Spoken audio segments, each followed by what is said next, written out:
A service of KIBMradio.com, the Internet's home for an all-old-time radio.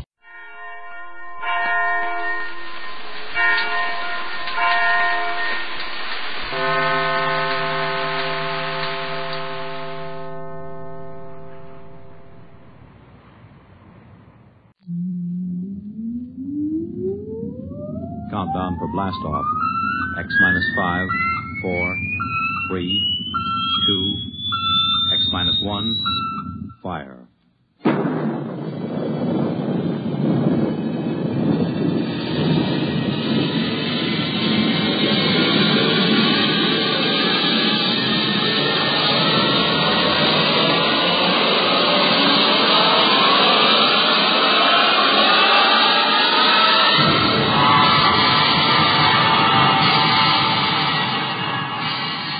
From the far horizons of the unknown come transcribed tales of new dimensions in time and space.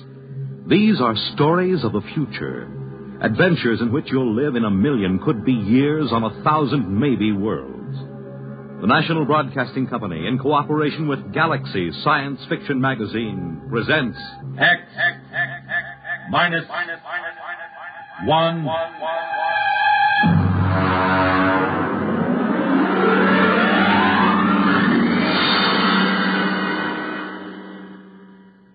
Tonight, Appointment in Tomorrow by Fritz Leiber.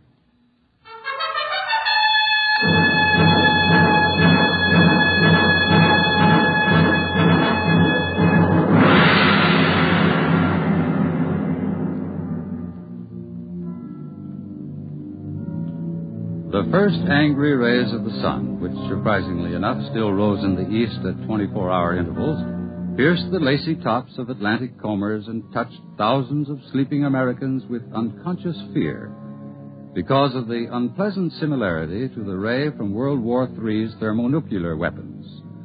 This was America approaching the end of the 20th century, America of the mask fad for women and the Neo-Cretan dress styles, America of your local radiation hospital, of the endless war and the loyalty detector.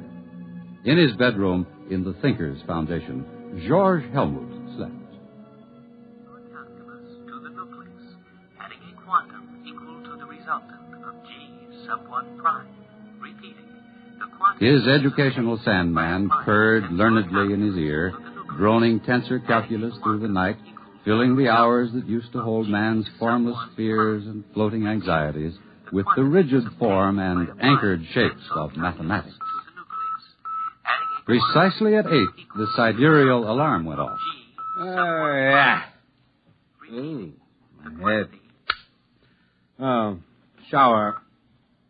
96.8, commence.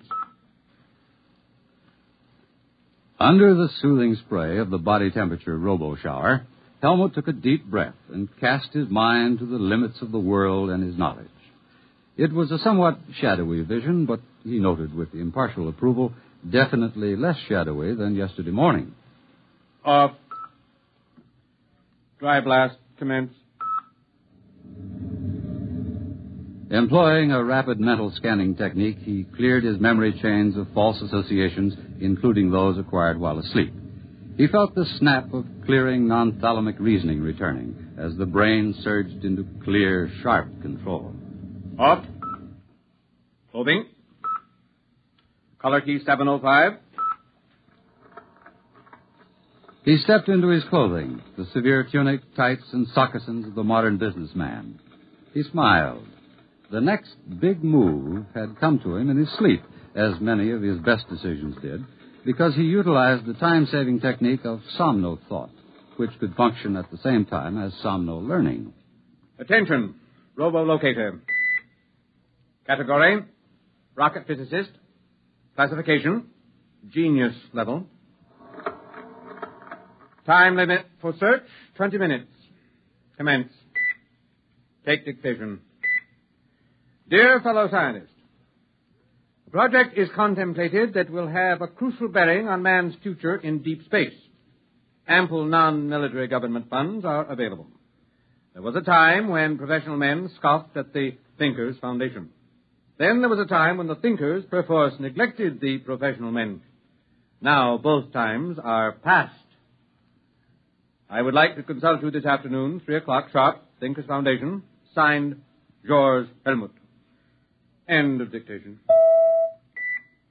The president is waiting to see Maisie, sir. He has the general staff with him. March and peace to him. Tell him I'll be down in a few minutes.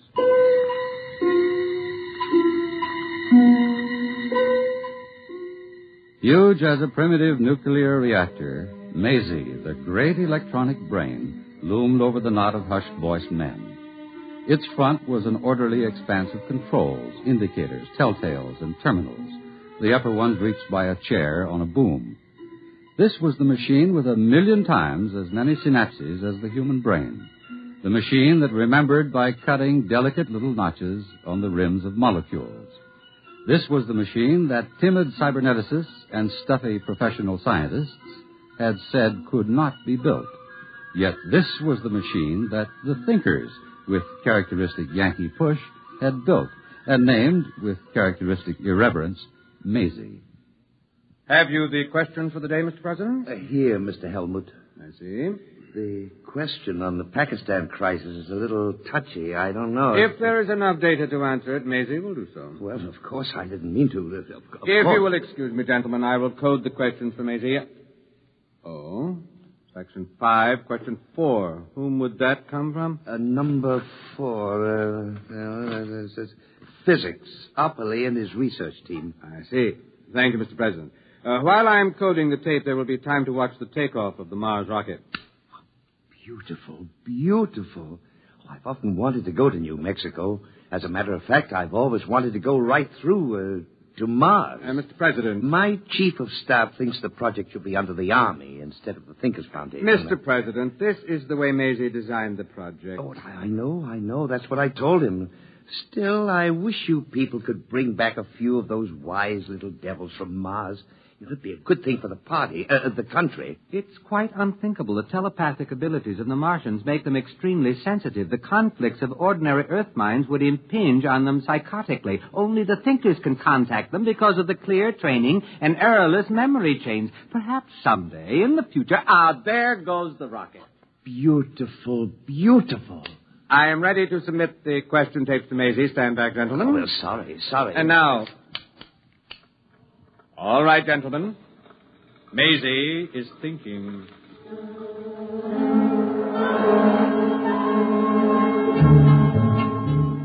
The question tape, like a New Year's streamer tossed out of a high window into the night, sped on its dark way along spinning rollers. Curling with an intricate aimlessness, it tantalized the silver fingers of 1,000 relays, saucily evaded the glances of 10,000 electric eyes, impishly darted down a narrow black alleyway of memory banks, and, reaching the center of the cube, suddenly emerged into a small room where a sweating fat man in shorts sat drinking beer. Here it comes. Get off my lap, honey. I've got work to do. Can it wait? I said get. Oh, you didn't have to do that. When Maisie thinks, she thinks. Open up another beer. Look, I'm not a robo-barmaid. Honey, do what you're told, or I'll ship you out where they'll work some of the upholstery off that frame, slopping radioactive mud. You don't have to get nasty, Jan. Here's your beer. That's better. It makes you fat. I like to be fat. It makes our relationship more poignant. Pass me the questions and get over to your keyboard. You're a greasy pig. But such an attractive pig. Start taping. Why, that dirty... What's the matter? One of the questions. Does Maisie stand for male Zell? For what? Male Zell. Does it? Look, you just keep sitting on your brains and let me do the thinking. Tape. Maisie does not stand for male Zell. Maisie stands for amazing, humorously given the form of a girl's name. Who is Melzell? Edgar Allan Poe. Huh? It's a story. Melzell's chess player. About an automaton that was supposed to play chess. Poe proved it had a man inside it. Oh, and they want to know if Maisie... They're wrong. Maisie doesn't have a man inside it. Just a lump of conceited lard. You could hit me with that. Look at my dress. Get me another glass of beer. I must have come from the physics section of the Research Institute. Opperly and that ape Farquhar. We'll look into that. All right, start taping. Question 1. The midterm election vidcast should be spaced as follows.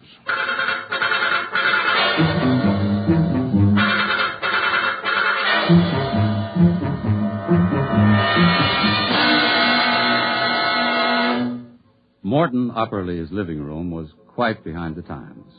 Instead of reading tapes, there were books. And instead of a 4x6 TV screen, there was a Picasso, still faintly radioactive from being smuggled out of the Manhattan crater. Two physicists faced each other across the table, old Mr. Opperly and young Mr. Farquhar. About that male Zell question, Willard. Why do you keep teasing the zoo animals? Because the thinkers are charlatans who must be exposed. We know their Maisie is no more than a tea leaf reading fake. We've traced their Mars rockets, and we know they go into orbit 500 miles above Earth and stay there until it's time to come down with the latest miraculous Martian mental science. But we've already exposed the thinkers very thoroughly. You know the good it did. Willard, the age we live in wants magicians. A scientist tells people the truth. When times are good, when the truth offers no threat, people don't mind. But when times are very, very bad, well, a magician tells people what they wish were true. That perpetual motion works, that colored lights can cure cancer, that a psychosis is no worse than a bad cold, and that they live forever. In good times, magicians are laughed at. They're the luxury of a spoiled, wealthy few. But in bad times, people sell their souls for magic cures and buy perpetual motion machines to power their war rockets. Are we supposed to beg off from a job because it's difficult and dangerous? In my day, Willard, I was one of the frightened men. Later, I was one of the angry men. And then one of the minds of despair. And now I'm convinced that all of my reactions were futile. Exactly. You reacted. You didn't act. If you men who discovered atomic energy had only formed a secret league, if you'd only had the guts and foresight to use your tremendous bargaining power to... Willard, we scientists weren't the stuff of which cloak and dagger men are made. Can you imagine Oppenheimer wearing a mask or old Einstein sneaking into the White House with a bomb in his briefcase? That's not the way power is seized. New ideas aren't useful to men bargaining for power. Only established facts or lies are. What do you want to do? Surrender the world to charlatans without a struggle? The thinkers are vulnerable. Their power is based on a series of lies. All power is. The greater the lie, the greater the power. What's it based on? A few lucky guesses, some faith healing, some science hocus pocus. The power of the thinkers isn't based on what they've got, but on what the world hasn't got. Peace, honor, a good conscience. They've sent for me. Who? Jan Tregerin? No. George Helmut. I got the radiogram an hour ago. They know they'll have to produce a real nuclear rocket pretty soon, and they'll need our help. I'm afraid, Willard. You think it might be a trap?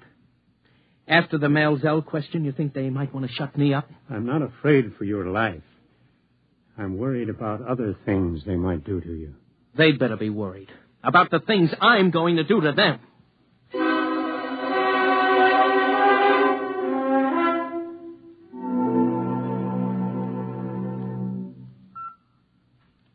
Martian peace to you, Willard Farquhar. You have entered the Thinkers' Foundation. Please remain on the slideway. I want to see George Helmut. May we take your hat and coat? What the... Do not be alarmed. Invisible radiations are slaughtering all the germs in your body, while more delicate emanations are producing a benign rearrangement of your emotions. Claptrap. I can recognize a 14-cycle sonic note when I hear one. Where's Helmut? This way, please. Helmut, cut out all this swami stuff. Where are you? I'm afraid Mr. Helmut won't be able to meet you, Mr. Farquhar. I'm Jan Tregerin. Perhaps you can have your conversation with me.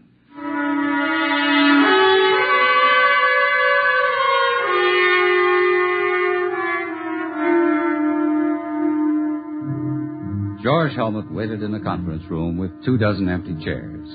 He had prepared by 2 hours' rest with the Somno teacher on full volume for this conference, having strengthened his mind by hard years of Somno learning, memory straightening, and sensory training. He had assured himself of the executive power to control the technicians and direct their specialized abilities. Together, they would have built the true Mars rocket. But, unfortunately, no one came. Where are they? Report. No word from the door, Master. They can't all be late. Did you check? The calls have been put through. What response? Dr. Burnside reports he received the second message just in time. What second message? The message calling off the meeting. Did he read the text of the second message back? Shall I play it back? Never mind. How was it signed? The signature? Signature, Mr. Jan Tregeron.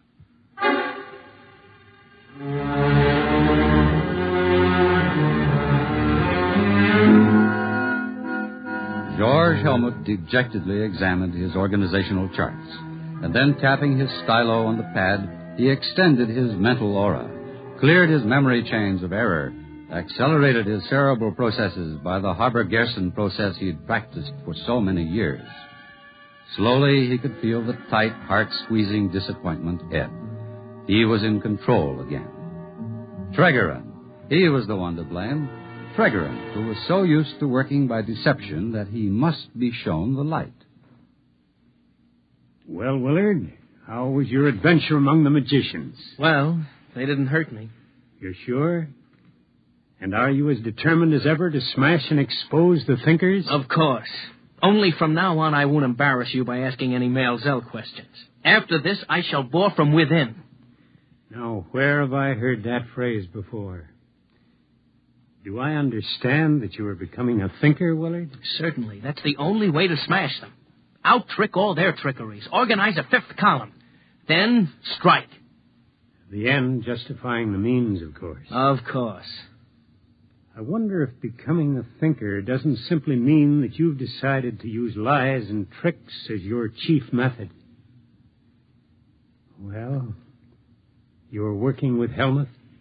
Not Helmut. Tregeron. I'm afraid that Helmut's career as a thinker is going to have quite a setback. Ah, well. Goodbye, Willard.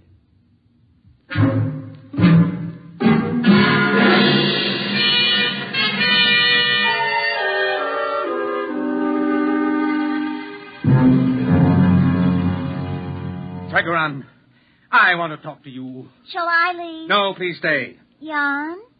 Stay. You ought to enjoy this. George has that errorless memory chain. Tregeron, you know why I'm here. I don't know. I've been sadly remiss on my precognition and clairvoyance exercise. I've been too busy with other things, other people, other exercises. But I don't need Major to guess. You just went ahead and canceled the conference without consulting me. You called it without consulting me. Shouldn't do that sort of a thing, George. I was absolutely sure of my ground, perfectly prepared. I visualized it. The rocket boosting up on chemical power, then setting sail. Sail? Sail? A nuclear reactor rocket. Oh, George, you're fabulous. Yes, sail. Thin streams of nuclear reflecting material and the rocket feeding meson streams behind it. I conceived it all, complete, except for technical details. George, you are a thinker. A real thinker. I know. Now, look here, George. Every man should stick to his trade. Technology isn't ours. You know as well as I do that we're going to have a nuclear spaceship and actually go to Mars someday. Are we? Yes. Just as we're going to have to build an actual Maisie. I helped you organize the thinkers. At least I was your first partner. Our basic idea was that the time had come to apply science to the life of man on a large scale. The only thing holding the world back from this was the ignorance and superstition of the average man and the stubbornness and lack of enterprise of the academic scientists. Their worship of facts, even when the facts were clearly dangerous. Splendid. Splendid. Caddy, get me another beer. I'm filing my nails. All right. Everybody wanted the new world.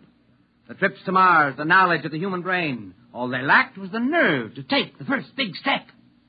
And that was what we supplied. Here's your beer. There was no time for slow and careful plodding. We couldn't afford to check and double-check. We couldn't wait for the grudging approval of the professionals. We had to use fake stunts, tricks, anything to get over the big point. Once that was done, mankind was headed down the new road. It was easy to just heal the breach with the professionals and to make good in actuality what had been made good in pretense. Very good. The beer. We built Maisie. We built the Mars rocket. We discovered the wisdom of the Martians. We sold the people and the science the professionals had been too high-toned to advertise or bring into the marketplace. But now that we'd succeeded, it's time to let accomplishment catch up with imagination, to implement fantasy with fact. You suppose I would have gone in with you if I hadn't known that someday we'd actually make what we claimed we had already made? Oh, is that it? John, the day's come, and I'm the man. I've prepared myself. Caddy, clear the decks. All right. I know. You just want room to point that fat finger. I want her to stay. All right.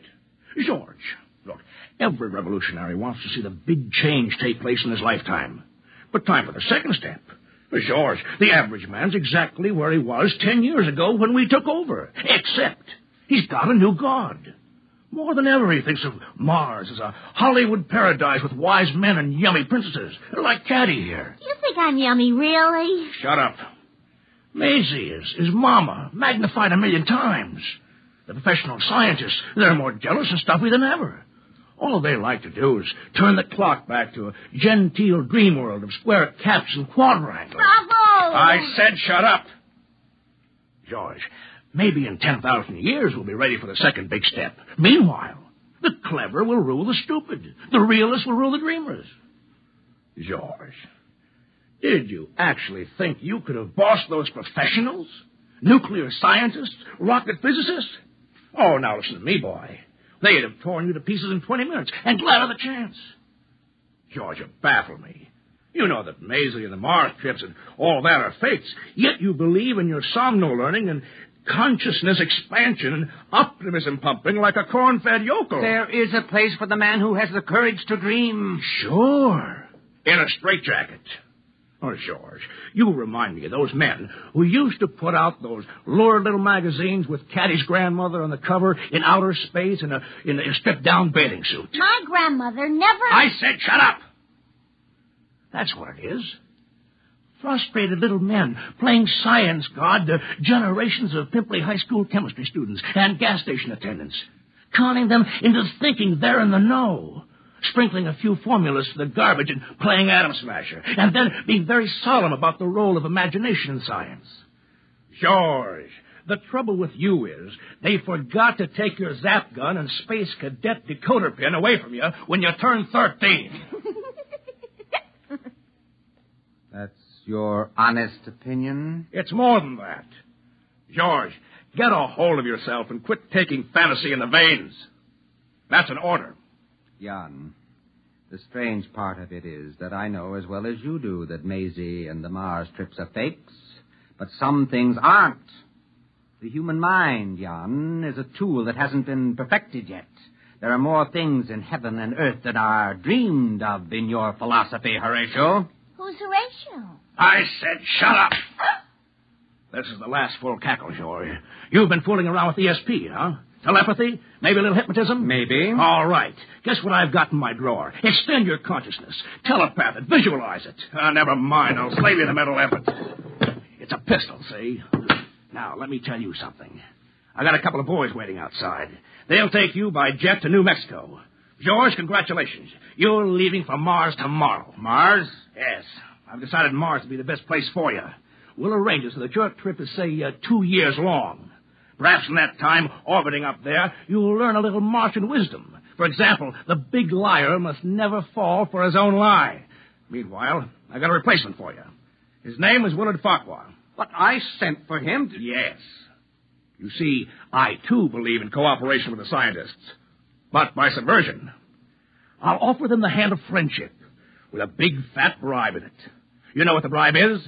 The power to destroy me. That's what I'm offering. Join us. Learn our secrets. Bore from within. Bide your time before you strike. But while he's biding, I'll have him. And when he's ready to strike, you'll find it's not quite the time. Wait a little bit. Enjoy the power.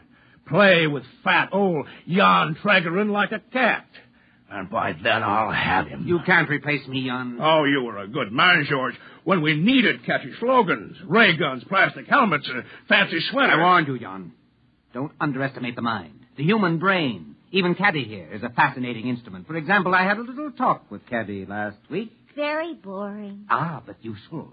But when we were finished, her mind had something it didn't have before. You always were educational, George. Caddy, look at me. Look at me. Look at me. Now, put your hand on his arm. Now, take his gun. Caddy, are you crazy? I've got his gun.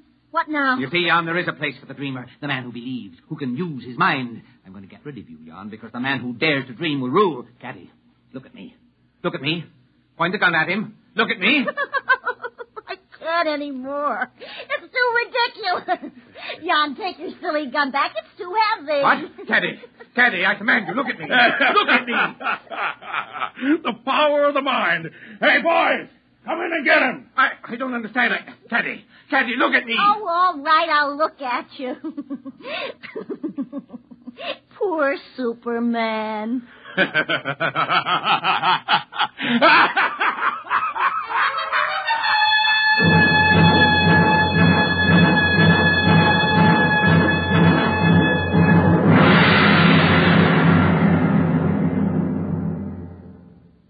You have just heard X-1, presented by the National Broadcasting Company in cooperation with Galaxy Science Fiction Magazine, which this month features You Go by E.C. Tubb, which proves that for pure, chilling horror, nothing can beat cold, hard facts.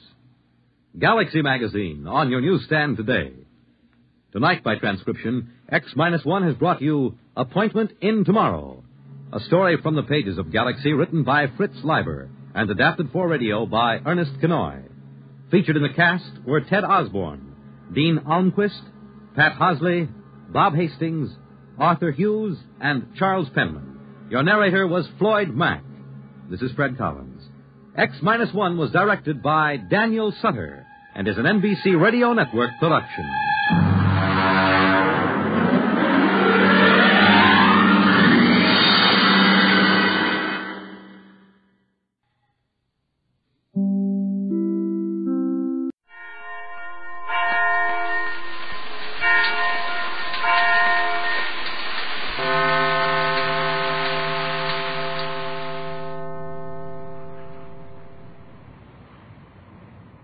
Captain Tex Bradford and Elaine Raleigh, the Euclidean girl submarine commander who has joined the Gregory party, have been flying 4 hours in the stolen Euclidean rocket plane, trying to reach the location of Euclidia before their fuel gives out. Just outside Los Angeles Harbor, a small passenger vessel chartered by Mrs. Gregory has put to sea, heading for the same location, but expecting to require between 5 and 6 days to reach the captain and Elaine. On board with Mrs. Gregory are Joan, Jerry, and their faithful friends of previous cruises. Our story today leaves them 4,000 miles behind, however, and we join Elaine and Captain Tex Bradford in the Euclidean rocket plane.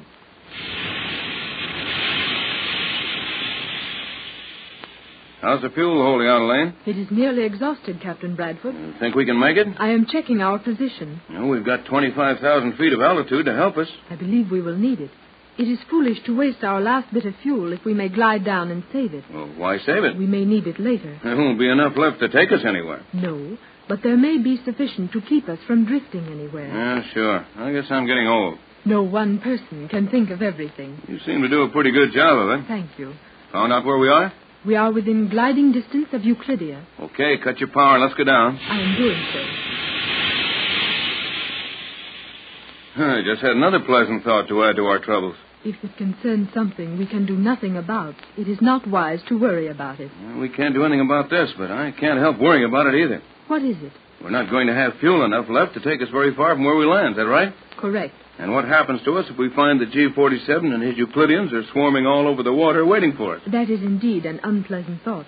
However, you must have thought of that before this. Yes, I have, but it looks a little different when you're looking at it from back home and when you're drifting down into it. I hope we will find the submarine locks of Euclidia helpless as we left them. If you were right about how long they'd stay bottled up in there, we're okay. It will be only a short time until we know. How fast are we falling? 5,000 feet a minute. Gee, that's falling pretty fast. Can we check it when we get ready? I have tested my helium tanks. We have sufficient gas to inflate the shell and land gently. How will we be able to tell what the Euclideans are doing? The instant we land, I will be able to give you a full report on that. Well, how, if you don't mind telling me? I have directional radio beam receivers in this plane. They will register the slightest metallic disturbance. If we encounter none within a reasonable distance of the underwater city, we may be sure the Euclideans are not operating outside the confines of the city. You seem to have covered everything. How's the altitude? 18,000 feet. Lost 7,000 feet already. Precisely. How about radioing to Mrs. Gregory's boat and finding out what they're doing? I would not recommend that as yet. I suppose it would be better to wait until we're sure about those Euclideans. That is my opinion. G47 and his scientists would make a desperate attempt to escape with at least a chosen few of the Euclideans. Yeah, and he might succeed. He would succeed very easily if he wanted to take only his chief scientist. They'd use the same surface lock we escaped from, I suppose. Exactly. But they wouldn't take any boat, no way of getting away from that position. Not for any great distance, to be sure. But they have life rafts which could be inflated and float them for some time. I'd hate to be playing around among the sharks in a rubber lifeboat for very long. Those boats are not rubber. They are made of very thin copper. They do not tear easily, and the Euclideans' ray guns would discourage the sharks for some time. Nice play we're getting into. It does present difficulties. However, I believe we will overcome them. That right? 11,000 feet? Yes. Falling more than 5,000 a minute, then. I think not. Have you anything strong enough to steady that water through at this altitude? Naturally. That slender copper tube set into the panel before you. Pull the tube downward. Like this? Ouch! Yes, Captain. That is correct. Maybe, but I don't like my telescope hitting me in the head. Its length is greater than you would expect. You may now look downward through it. Don't you have to aim it at anything? That is a reflecting telescope with a lens perfected on Euclidia. You will be able to sweep a mile section of ocean surface clearly from this altitude. Which is, 8,000 feet. Anything I can do about the particular part of the ocean I might want to look at? Not with that instrument. It is, however, perhaps the most effective thing you could use at this time. The focal center of that telescope is synchronized automatically with the center of our landing area. And if we change course or angle of descent, your scope will change with us. Good enough for me. Our landing area is exactly what I want to be looking at. The graduated scale on the shaft may aid you in focusing. Yes, I'm trying it, but there doesn't seem to be... Yes. Hold everything, Elaine. What do you see? Take a look. You know more about what to expect than I do. I suggest you don't go down any lower until you do take a look. I'm stabilizing at this altitude. We are now 5,000 feet. Well, hurry up and look. I am. And I see what you saw. That, Captain Bradford, is a Euclidean life raft with several persons aboard. Which does what to us? That remains to be seen. Would they have a radio on that thing? Undoubtedly. Then if we radio Mrs. Gregory's boat, they'll hear it down there? Probably. Just the same, I've got an idea, and I'm going to try it out. You are in command, Captain. Have those Euclideans any way of knowing that we're almost out of fuel? No. If we had not carried an excess load to Los Angeles and flown at excess speed coming back, we should have fuel for several hundred miles. Good. Now I'm going to try something. And no matter how crazy it sounds, don't interrupt until I'm through. Proceed, Captain. The transmitter is ready for you. Bradford to Gregory boat. Bradford to Gregory boat. QRS. If you are getting me, make it snappy. We haven't any time to waste. This is emergent. Hall is answering. Can you hear me clearly, Jerry? Swell. Go ahead. We are over Euclidia. From the looks of things on the water, some of them are trying to escape. We are going down and drop some of my solvent on their raft. Naturally, they can't hold out long. If they came out of where we think they did, they'll have to jump for their lives and dive down into that airlock again. Have you got that much of it? Got it all. What do we do? Just keep coming as fast as you can. We'll set down over that lock and anchor the solvent around Euclidia where it will do the most good. I just want you to know our plans so you understand that we'll be on the water and saving our radio power if you don't hear for some time. Okay. I'll tell Mrs. Gregory. Everything's fine here, and we're getting 21 knots out of this old tub. Good work, kid. Now keep your chin up. We'll be seeing you. That's all. Cut the transmitter. I have done so. Well, how about it? It was an excellent idea, Captain. Now we shall see if the Euclidians are taking it seriously. Well, if they didn't hear it, we'll have to do it all over again. Would Jerry understand? You bet he would. That boy doesn't ask any questions till he knows the meeting's open. There is some activity in the life raft below. Are they getting ready to leave it? I cannot be sure, but it looks as if they are indeed putting on their helmets. And we'd better get down there to make this attack of ours look as real as we can. Agreed. We descend. How quick can we get down there? Allowing for time to circle as we descend, keeping that point under the axis of our circle, we should land in 120 seconds. And can they all get back into that lock in 2 minutes? Hardly. Not and deflate the raft. Good. That's what I want, that raft. See just how fast you can get down to them. If they abandon that raft, we may find supplies on that will do us a lot of good during the next 6 days. Correct, Captain. We will descend as rapidly as possible. And if our bluff doesn't work, if G47 has nerve to stay on top of the water and see this thing through, well, we haven't a chance in the world of beating him. I believe we have. This plane will afford us much more protection than an open raft, and we can easily extinguish their lives with our heavy ray guns. Oh, none of that, Elaine. You don't seem to get the idea that in our world we don't go around killing people.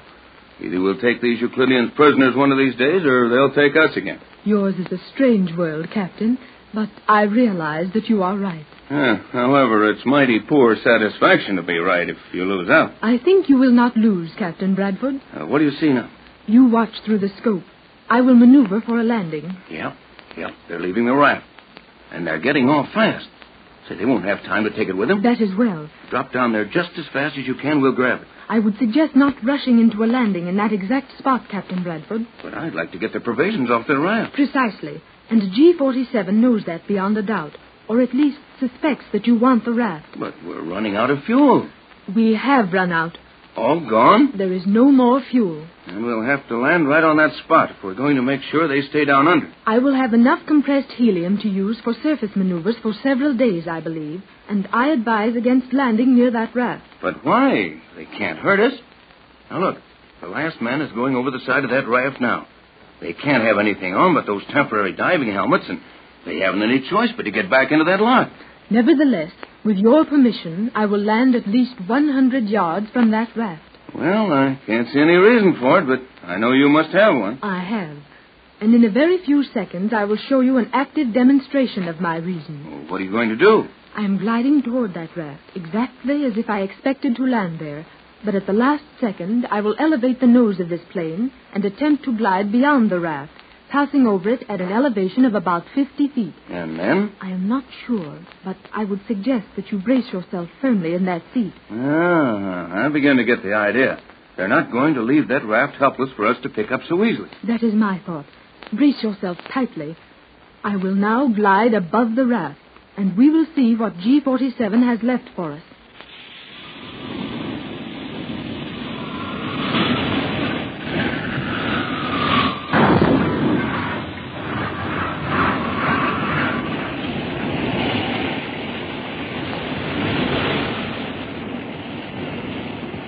What do you think now, Captain? I think that's about as close to getting blown to bits as I ever want to come. It was indeed too near for comfort. I will now land as gently as possible, though you might preserve your position of self-protection, as I do not want to waste our helium in landing perfectly. Well, save the gas. Go ahead and smack the water as hard as this ship will stand. After the tossing around that explosion gave us, I can stand anything. Brace yourself. We will now land. Okay.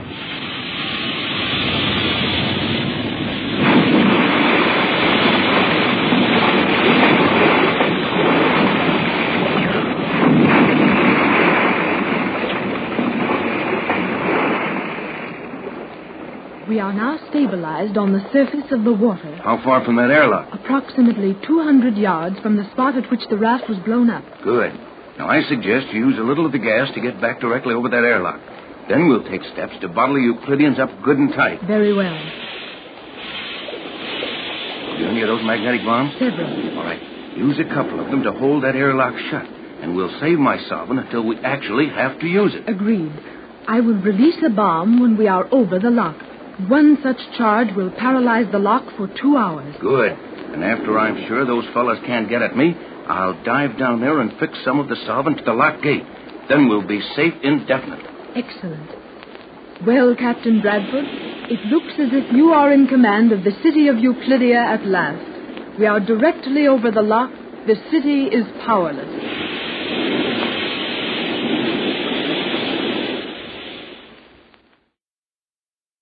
The magic island of Euclidia is no longer visible. At the location of the island, the waters of the South Pacific Ocean are rolling gently.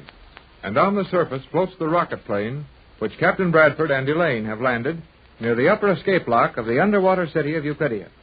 The time is going to pass very slowly for the captain and the Euclidean girl commander who is now helping him. They will have to wait for days until the Gregory boat arrives, and the Euclideans are captured. Back on the Gregory boat, Mrs. Gregory, Jerry, and Joan are wondering and worrying about the two who have gone ahead. In the radio cabin of the boat, Jerry and Joan are doing their worrying out loud. All right, Joan, all right. You're sure, and I'm sure. So let's forget it. But, Jerry, we are sure of two different things. Yes, but we don't get any place by arguing. You think you're right, and I know I'm right. So what? Regardless of who is right, I am very worried about the captain and Elaine. Oh, so am I. But Tex never got into anything he couldn't get out of. They must be nearly out of fuel, Jerry. Elaine said when they took off that they had barely enough of the fuel gas to take them to Euclidia. Well, what of it? They're not trying to go anyplace else. What do they need fuel for? If the Euclideans are able to escape from the underwater city and attack the captain, he will need fuel badly. Oh, I know it. That radio message from Tex sounded like a bluff to me. A bluff? Yeah, you know, trying to make somebody believe you can do something you're not very sure of. I think you are right. The captain was, as you say, bluffing. Yeah, you bet he was. That gag about capturing G-47 and his men on that raft wasn't very good. What do you think he was actually trying to do? Oh, probably scare them back into their hole so they would stay put until we get there.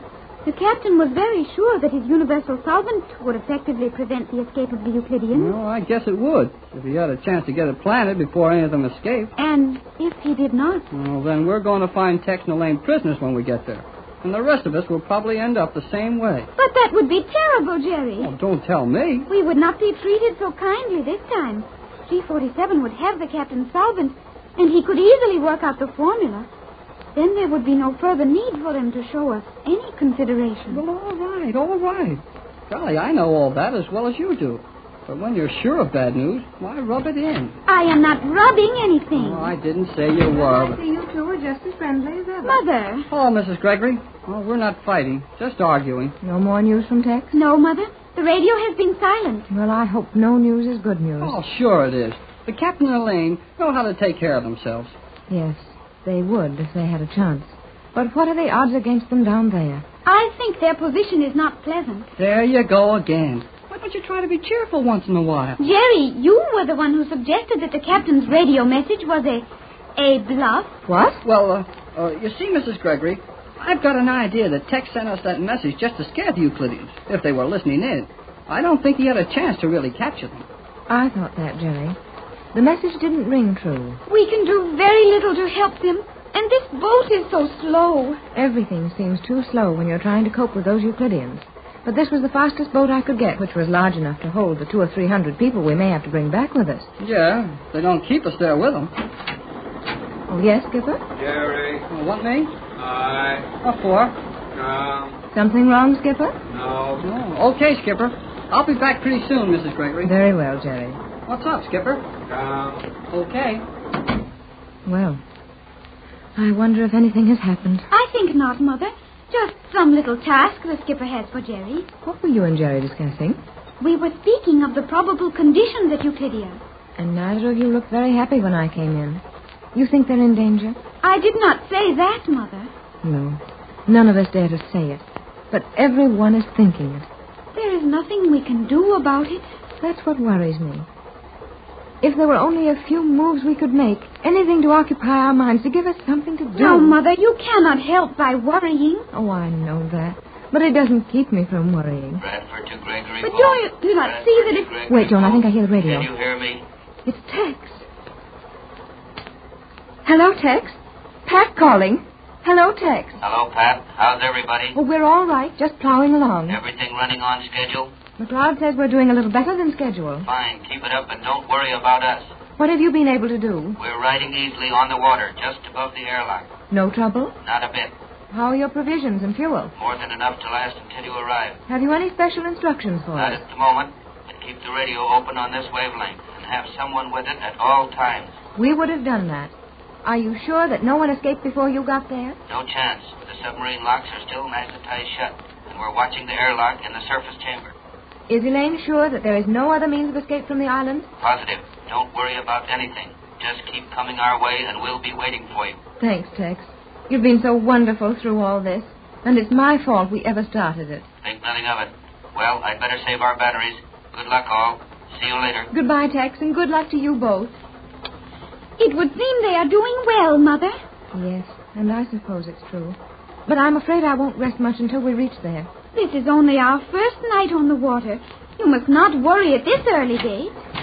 Mrs. Gregory. Yes, Mac, what is it? May I have a word with you? Well, of course you may. Come in. Thank you. Come right over here and sit down. I'd like to stay near the radio as much as possible. How do you do, Miss Jones? You are wearing a very sad expression, Mr. McLeod. Sorry, I am for that. But the truth of the matter is that I have something which is not resting easy on my mind. Trouble, McLeod? It may be, and then again, it may not be. Well, what is it? How important is it that we keep up this speed we're now making? Well, it may mean everything, Mac. The captain and Elaine are drifting practically helpless on the water down there, and they'll never be really safe until we arrive. Then it would seem that we must keep it up. Yes. But why not? Well, to tell you the truth, Mrs. Gregory, the motors are acting none too good. The motors? Aye. The motors of this boat are defective? I wouldn't say that they were defective, but they are being badly overworked, and I'm none too sure how much of it they'll stand. But speed means everything, Mac. We're doing far too slowly as it is. I won't argue about that, but the boat was designed to make 16 knots, and she's now making 21. 16 knots? 5 knots less? Aye. Well, it's out of the question, Mac. Tex and Elaine figured that with good luck they'd be able to hold out for 6 days, possibly a few hours more than that. But to reduce our speed 5 knots would mean adding at least 2 full days to our run. Aye, it would that. We haven't any such margin as that. Keep the motors wide open and take a chance. We'll be no good to the captain if we break down short of our goal. We'll be no more good to him if we're too late getting there. All right, you are. And I'm glad to hear you want it that way. I would have said as much myself had I been in charge. You are in charge of those engines, Mac. And your job is to get us just as far as you can, as fast as you can. I'll be responsible beyond that. Good for you. Well, I'll get on back to the engine room and keep me eye on those motors. Is Jerry in the engine room? Aye. We sent for the lad to tell him what was happening, so he would help you make up your mind. Well, I don't need any help. But I would like to know what Jerry's opinion was. Well, he said to run this thing until the motors fell out of it, and then we'd row it the rest of the way. Oh, good for Jerry. Oh, Mac. Aye. We just talked to the captain on the radio. And what's the news? None. They arrived safely, and now all they can do is just lie there and wait for us. But they did arrive there. I'll get on back, and I'll send Jerry in here if you want him. I wish you would. Then I will. And then I'll get all my time to keeping this coffee grinder turning over. Well, Joan, that isn't so good, is it? I would not think too much of that, Mother. Mr. McLeod is an engineer. He is a lover of fine machinery, and he would be inclined to exaggerate the condition of the motors. I hope so. But whether that's the case or not, we'll keep up every bit of speed we can make from now on. And now I think you should have some rest. I know I should. And I'm going to be sensible and try to get some, as soon as Jerry comes back. And Jerry and I will remain with the radio. No, dear. You'll come and rest with me. Jerry won't mind standing by the radio alone. But, Mother, I do like to be near Jerry. He talks so much and says so little that it is very restful. Possibly. But even so, I want you to come into our cabin and lie down. Hey, was McLeod just in here? Yes, Jerry. He came to see Mother about the engines.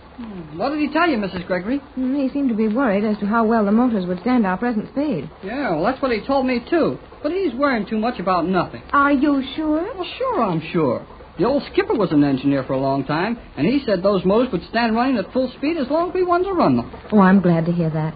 Now, Jerry, if you'll take over the radio, Joan and I'll try to get a little sleep. Oh, sure, Mrs. Gregory. I'll take over. Joan and I'll relieve you on the morning watch. But, gee, you don't need to get up then. Well, I can put one of the crew in here when I get sleepy. No, Jerry. I prefer that we three handle all messages from Tex. Johnson would do, of course, but I've asked him to spend all his time in the pilot house. That is advisable. When we are trying to maintain top speed through all conditions, a great deal depends on our navigator. Johnson's plenty good. He certainly is. Now, Jerry, if you'll Mrs. Mrs. Gregory, Can I have Joan stay here with me for just a few minutes, huh? I don't see why not, but I don't see why either. Oh, I just wanted to talk to her about it. Oh, please, Mother. Well, very well. Don't stay more than a few minutes, though, Joan. I want you to get as much rest as possible. I will not be long, Mother. Good night, Jerry, and call me if you hear from Tex. I bet I will, Mrs. Gregory. Good night. What did you want, Jerry? I want to talk to you. So you said. Yeah, I think it's important. What is it?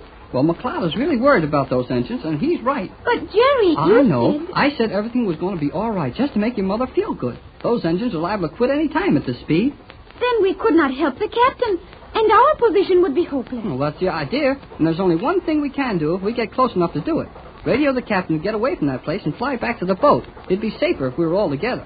But the Euclidians would escape. Sure, and when they escape, they'll come after us. Oh, but Jerry, we must not allow that to happen. I know that as well as you do. And I took a chance and told McLeod about my plan. He's going to do it, and your mother will never know the difference. Jerry, you are going to trick Mother? Oh, we've got to, Joan. Or we haven't got a chance to save the captain or do anything else. McLeod is going to cut the engines to 18 knots an hour, and we mustn't let your mother find it out.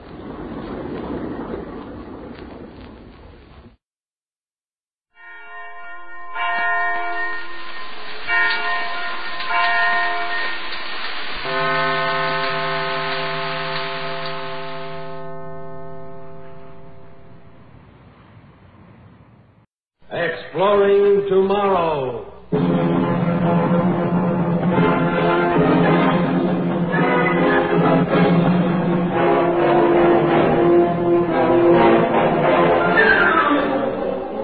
And now, here is your guide to these adventures of the mind, John Campbell. The term genius is fairly common in our language today. I wonder how many of you realize that the term originated with the old Arabian Nights concept of the genie. You know, the magical creature that came in a bottle and had such wonderful powers. The story is about a whole planet of geniuses. Genie. Are interesting people to try to enslave, you know. Laboratory scientists have as much fun as anybody else, you know. One of the laboratory laws, sometimes called Finagle's Law or Murphy's Law, goes, in any laboratory experiment, if something can go wrong, it will. Well, this is the story of a planet-sized laboratory experiment in which something could go wrong.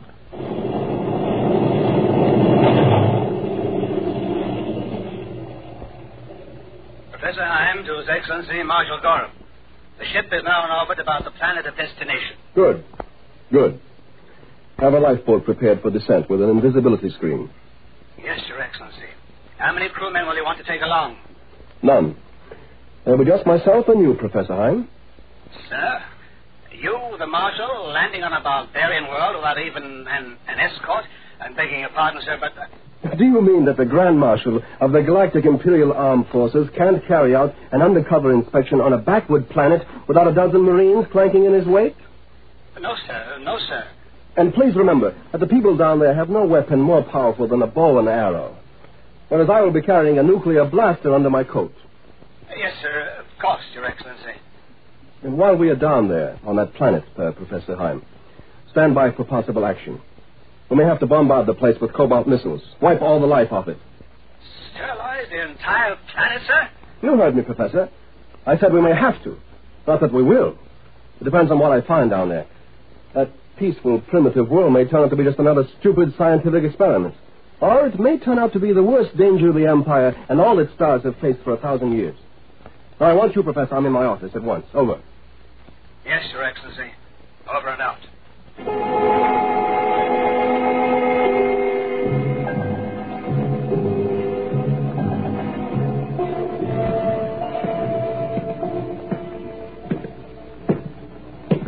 Oh, there you are, Professor Heim.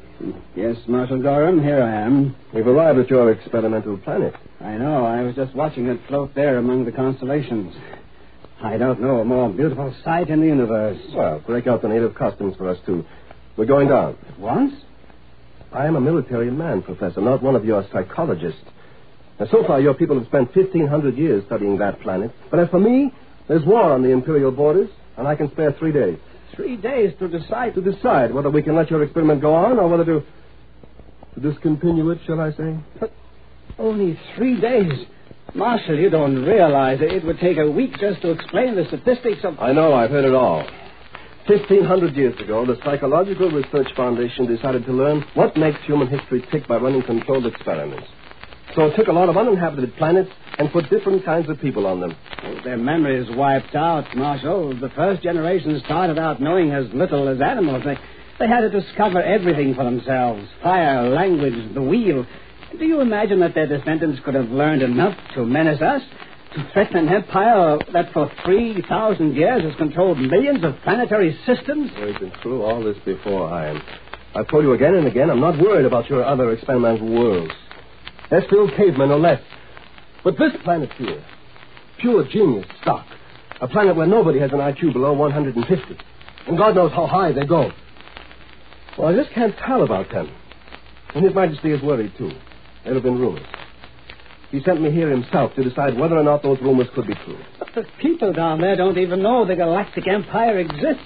Why, the men there are still farming with plows and sailing in steamships. Sure. What of it? Ordinary men on Earth with an average IQ of 100 needed maybe 500,000 years to get as far as your geniuses have in 1,500.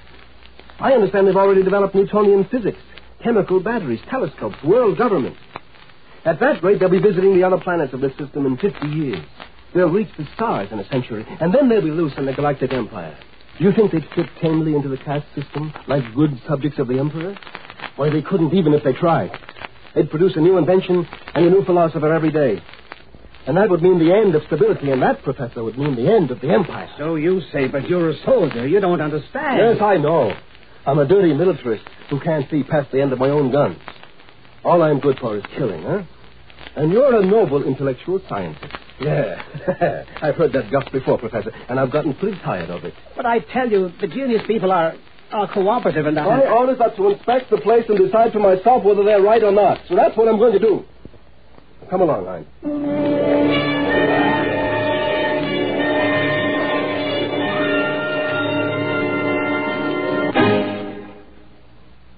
Exploring Tomorrow continues in just a moment. When driving, luck can stay with you for years. But on the road, it can leave you in a split second, a tragic split second.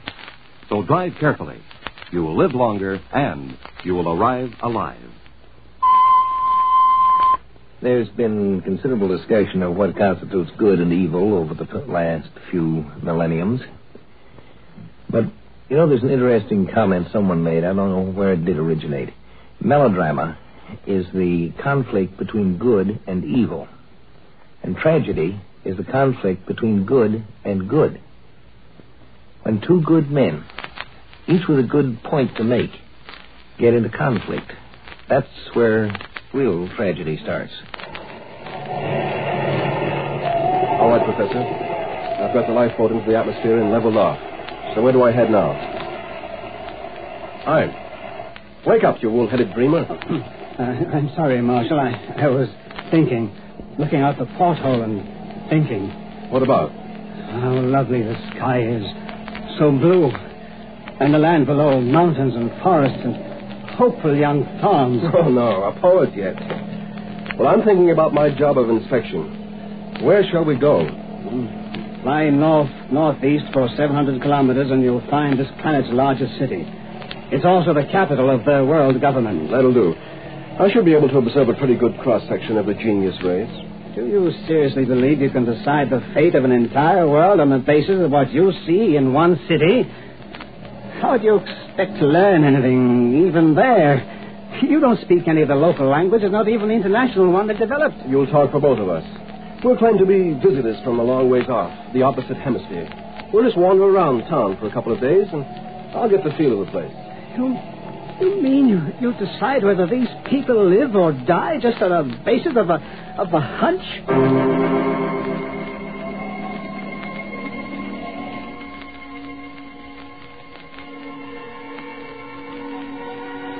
Now, here we are. Landed in an empty meadow. You're sure nobody will happen by? Well, what do they do? The lifeboat is invisible. Even so. Well, we don't want the genius people learning the truth, do we, Professor? No, of course not. On that, you and I do agree. But my own motive is that I don't want to spoil the experiment. Come on, let's get moving. We'll have to hike into the city.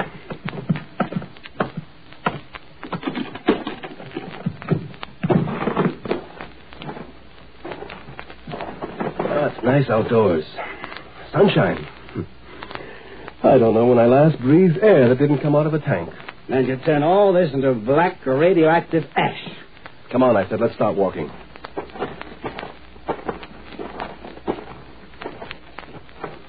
Well, there's a road.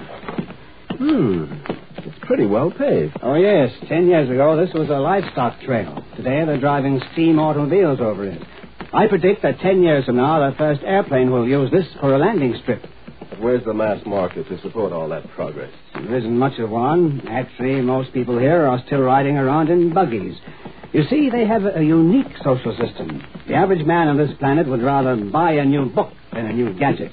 But at the same time, their engineers keep on making inventions because a mind of such power can't help being creative. And I tell you, the Empire can't afford what you call creativeness.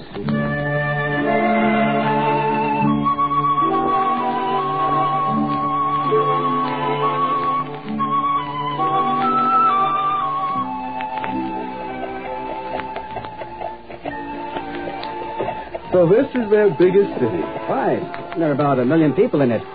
You call that a city? Considering the small population of this world, yes. It's backward, all right. Carts pulled by animals. Water pumped by windmills. Bearded men in clothes of vegetable fiber. Wood in plaster houses. Gas lamps. That's what I keep telling you, Marshal. These people aren't demons. They're as human as you and I. They're born the same way as us. Grow up, learn, love, laugh, weep, and die like human beings anywhere in all space and time. They simply happen to be more intelligent. Let them live. 70 generations ago, they were savages. They didn't even know how to chip a flint. And now they've come to this. Yes. Our observers mingling with them in disguise have already learned more about historical dynamics than... Oh, sure, this city is still primitive. But in another 100 years, they have schools, laboratories. They don't frown on artists and scientists and philosophers. They glorify them. So, in 100 years, they'll be out among the stars. And we don't dare allow that. But they won't, Marshal. Not necessarily. If only you'd let me show you the economic data. For instance, the great uninhabited spaces they still have right on their home planet. Shut up, I'm thinking. Thinking? I don't think you're able to. What did you say? Nothing.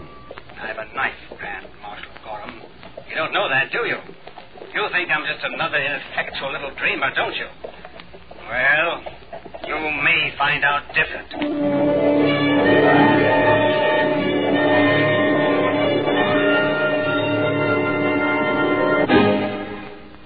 If by militarist we mean someone who believes that it is necessary to use physical force to carry out, to implement a theory, a belief, then it looks to me like Professor Heim has become a militarist.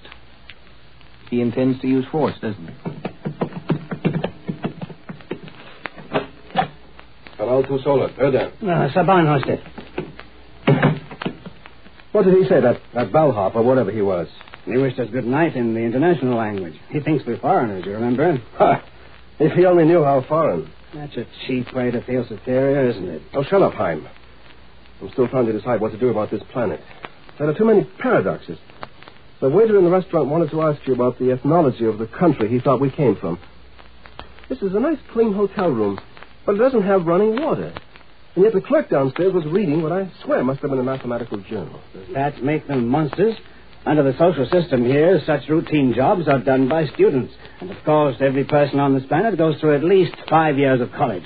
But that's all it amounts to, Gorham. A whole world of long-haired dreamers who are experimenting with aircraft and rockets, who developed the theory of evolution before they learned how to smelt iron. I don't trust them. Of course, you don't understand them. You're too... I mean... Too stupid? Isn't that what you're going to say, Professor? I'm just a dumb militarist who worked his way from private soldier to Grand Marshal of the Galactic Empire. No fine scientist, just a hired hand keeping the barbarian raiders off your scientific back. Well, Professor Heim, I happen to be the man who will decide what's to become of this planet of geniuses. And have you decided yet, Your Excellency? Not yet. I can still take a couple of days to... 2 more days? After the Foundation worked for 1,500 years? Wait. What are you doing? This is a knife in my hand, Marshal Gorham. Don't move. If you reach for that blaster, I'll kill you. Gone crazy, Heim? No. You're the crazy one. You're the lunatic who wouldn't blot out man's last best hope, this planet. You allow yourself 3 days to decide the whole future of a world. Unbuckle that blaster. Don't let your hand come near the trigger out. Drop it on the floor. Kick it over to me. So. Now I've got you where I want you. But, Professor, I haven't decided anything yet. I might decide this experiment is safe. I might still report to the Emperor. There's nothing to be afraid of. He can forget your race. You might, but I know you won't. I'm going to kill you, Marshal Gorham. I'm going to report to the spaceship captain that you died accidentally, and then I'm going to hope that the next Imperial Inspector will be more reasonable. Look out! Stand back, you fool! Don't! I only stabbed you in the arm that time, Marshal Gorham, but you're in a corner now. I'll get you this time. Slow! Slow, very down! Go along, or I don't belong, you rat. Ustanik, Scholti, Klo! Klo! You spoke their language. You already know the language of this planet. The attendant has the key, of course. He's coming in. Drop that knife, Professor Hein. He's a husky chap. Shalom. Yai. Take la odore. Drop that knife, I said, Professor. Yes, of course. Sit down, Hein. You look more shocked than I am. Gavla no ma, Jordan.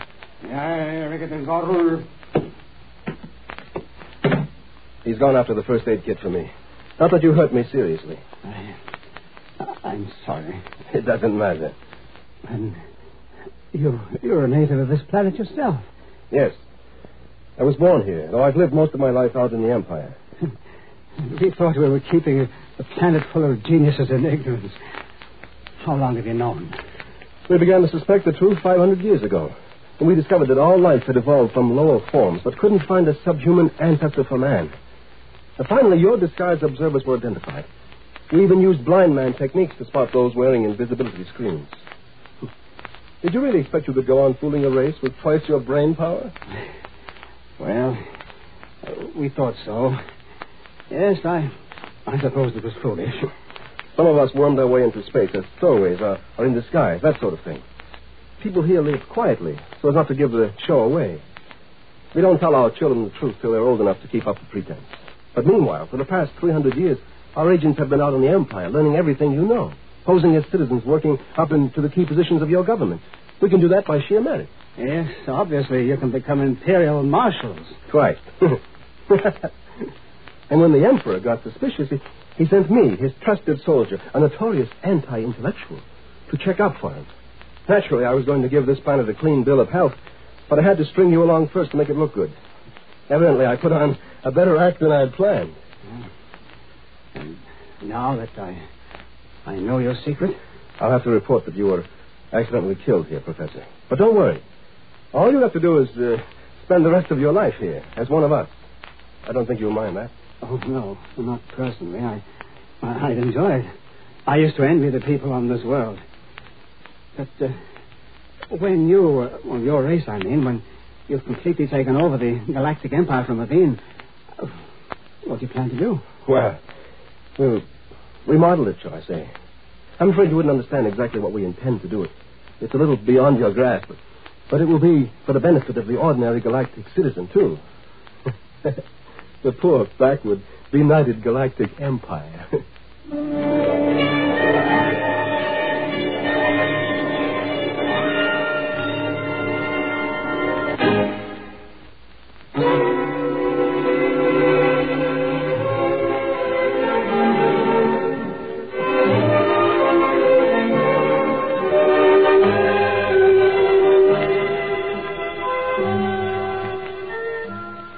They say that the first requirement for teaching a dog to do tricks is that you have to know more than the dog. If you want to teach a planet full of geniuses to do tricks for you, first make sure you know more than the geniuses. You can enslave some kinds of entities, but you can't enslave.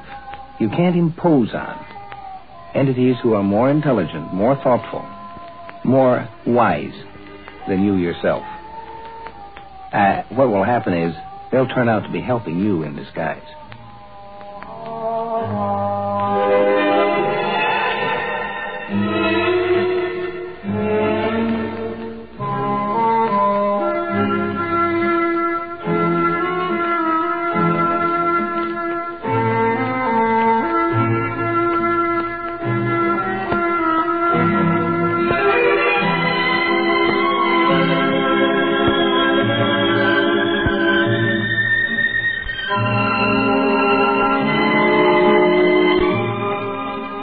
Join us for a fascinating adventure in Exploring Tomorrow. Heard in our cast tonight were Ron Dawson and Al Ruscio. Script was by Powell Anderson, produced and directed by Sanford Marshall here in New York. Guy Wallace speaking.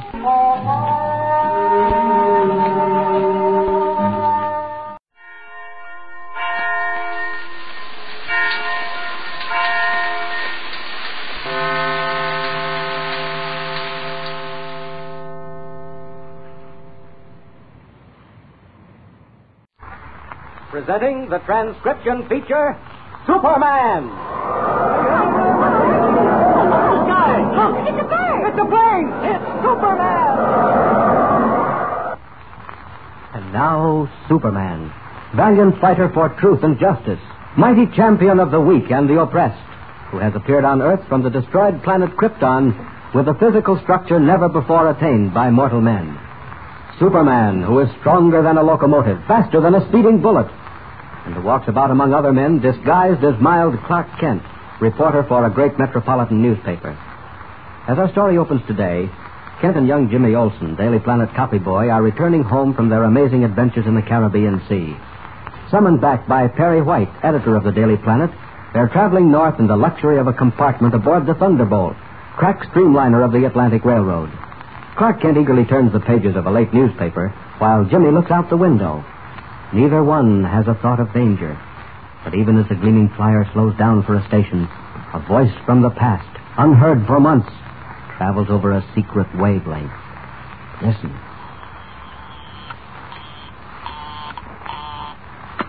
Yes, we are calling YM. This is YM. What have you to report? Everything is in readiness. You have arranged for the automobile to be met? I have. Where is the transfer to be made? Have you discovered that? Yes. When the train reaches a small station known as... Never mind that. All I want to know is that everything has been done to ensure success. There must be no failure. We won't fail. Very well. When everything is finished, you will report back to me in the usual way. Do you understand? I understand. That is all.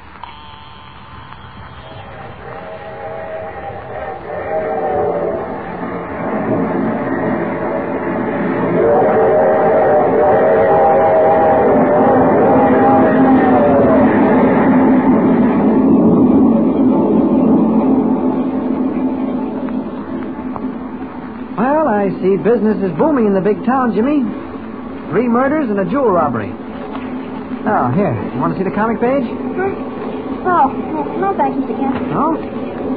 Oh. What about the baseball scores? Yeah, I guess so. You're a red-hot fan, aren't you? What's so interesting in the scenery? Where are we, anyway? Oh, we just left a little place called Digbyville. Oh? Gee willikers. What's the matter? Look, Mr. Kent. See that highway that runs right alongside the track? Yes? Wait, you see those 2 cars? They're racing. Say, they are traveling fast. Yeah, faster than the train. They've gone right ahead of us. Oh, well, that's just because we just pulled out of a station. Where do we pick up speed? Now they've gone. Can't see them anymore. What's that you were saying about a robbery? Right here on the front page. Say nothing of the murders. Well, have we caught up with those speeding cars yet? Nope, not yet. Can't see anything. What was that? Sounded like a scream. I heard glass breaking somewhere in this car. Come on, Jimmy. Remember, we're newspaper men. Right. There's a story in this. We don't want to miss it. I told you it was in this car. In the next compartment. Oh, look at that window, Mr. Kent. It's all smashed to bits. What happened? What's going on? Threw a rock not through the window. Through the window. No, it's all right, miss. Just take it easy. What was it? Did it hit you? Well, I was sitting right here reading my magazine. And all of a sudden something crashed through that window. Call the conductor. No, don't do that. Nobody's hurt. I'm so frightened. Jimmy, see if you can find what it was, eh? If it came through the window, it must be in this car. Yeah, I'll look under the seat. Chances are it was a rock tossed by some kid. You find anything, Jimmy? No, Mr. Kent. Oh, here, I'll help you. All right. Oh. Hey. Sorry, Jimmy, I didn't mean to bump you. Oh, that's all right, Mr. Kent. Now, go ahead, you keep on looking. Please, if you found anything. What was it? Don't you worry, miss. Just be glad it didn't hurt you, whatever it was. Who are you? How did you get in here so fast? Why, we're in the next compartment, the one next to yours. And the boy and I, we heard you scream. Couldn't help it. And then we heard the crash of glass. Well, since I'm a newspaper reporter, I came running. Look, let me get you some water, will you? No, thank you very much. I'm all right. The conductor will be along pretty quick, lady. Everything will be all right, I'm sure. I'm all right, I tell you. I'm so sorry to cause all this trouble. Oh, shucks, lady, that's all right. No wonder it scared you. Maybe you'd better leave the door open now. Can't you find the rock, Jimmy? Golly, Mr. Kent, I can't find a thing. No? If it was, it came through that window. It just vanished. What? There's no rock? No stone? Well, maybe there was, but it isn't here now. Maybe it's out in the corridor. Miss, was the door open when the window broke, or don't you recall? Well, yes. No, it wasn't open. I don't remember. Guess it must have been open, or we wouldn't have heard things so plainly. Well, the door was open, all right, young lady. Guess you're so mixed up you don't remember. You just walked in from down the car. I was behind you. Yes, you're right. I just got down my magazine. Well, then maybe the stone rolled out in the corridor. Nothing out there, Mr. Kent. No? I looked all over. I tell you, if anything did come in, it just vanished. Well, how can that be? Where could it go? Well, never mind, miss. It is a little queer, but it doesn't matter much. But it does matter. It matters a great deal. I tell you it does. Here comes the conductor. Come on, boys. Maybe we'd better get out of here and leave the little lady alone. Yes, he's right. Come on, Jimmy. Let's go back where we belong. Gee, Mr. Kent, aren't you going to stay and see the conductor? Maybe there's a story. Oh, there's no story here, Jimmy. Let's go, huh? Okay, Mr. Kent. It seems to me, even if there's a chance of a story, we ought to stay around and find out. Stop. I want to get back to our own compartment quickly. Huh? Hurry. Here we are. Close the door. Right. Now, there are one or two other angles that might make this a story, Jimmy.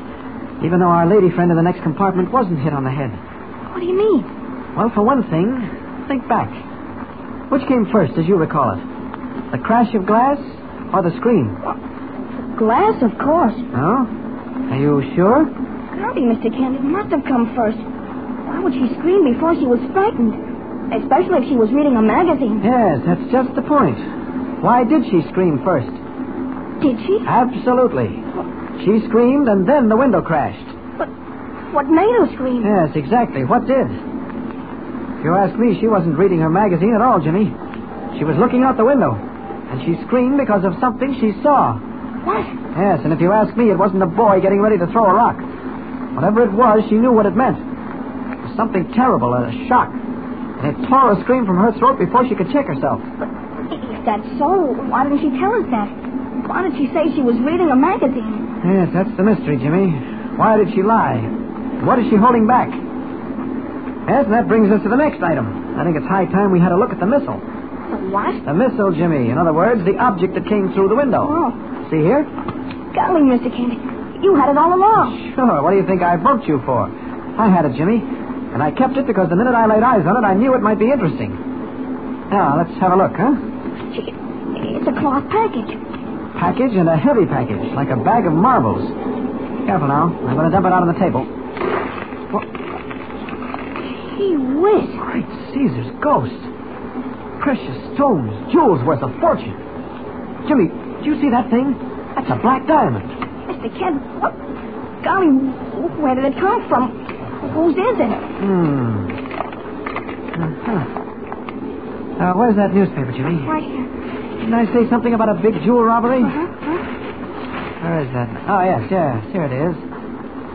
Great Scott.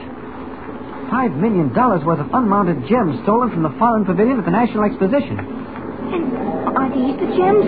Jimmy, they must be the same ones. Crown jewels from one of the most famous collections in the world. Worth $5 million. Wow, that's a lot of money. I'll put them back in the bag. Okay. Carefully now. That's it. And hide the bag. Men commit murder for jewels like that, Jimmy. They may have done it to get them. They'll certainly do it to get them back. Mr. Kent. What is it, Jimmy? I just happened to think. Those cars. The ones I saw racing along the road. Yes? Well, what about them? Maybe that was them. Maybe one of them had the jewels and the other was chasing them. What? Remember? It was just after they got ahead of us that we heard the window break. I'd forgotten, Jimmy. I believe you're right. I'm going out to have a look along the train. You hold on to the jewels and don't stir out of this compartment. What are you going to do, Mr. Kent? Oh, just look around. Maybe question that girl. You stay right here, Jimmy. Don't you move until I get back. And hide that bag. Mr. Kent, don't be too long. Don't worry. You'll be all right. Boy's right. Those speeding cars did have something to do with this. I'd better look into it. And to do that, Clark Kent gives way to Superman. I'll fly back along the tracks and see what happened on the highway. Now, out this door. No one's looking. Good. Out we go. And up, and away!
The Yellow Mask, back from the past, the most dangerous of all international criminals, appears again with the crown jewels of a world-famous empire as his prize. What will happen aboard the train? Who is the mysterious girl? What will Superman find as he soars above the railway line, back along the way they have come? Tune in next time and follow the exciting story with Superman. And remember, tune in the next thrilling installment of the transcription feature, Superman.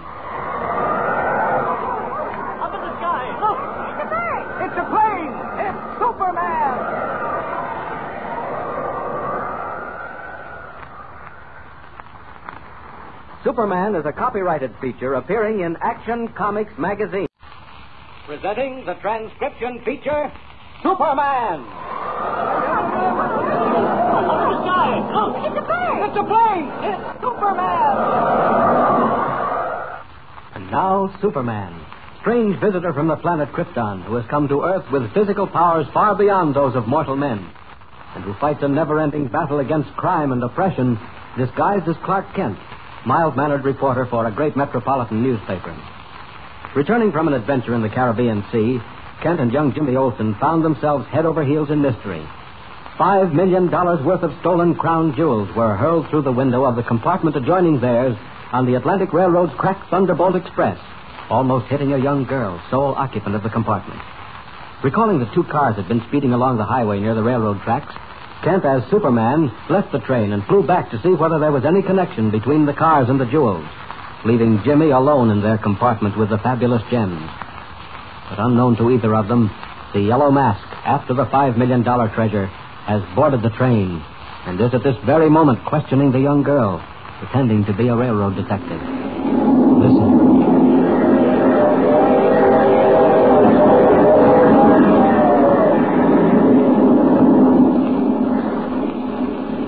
Please go on, miss.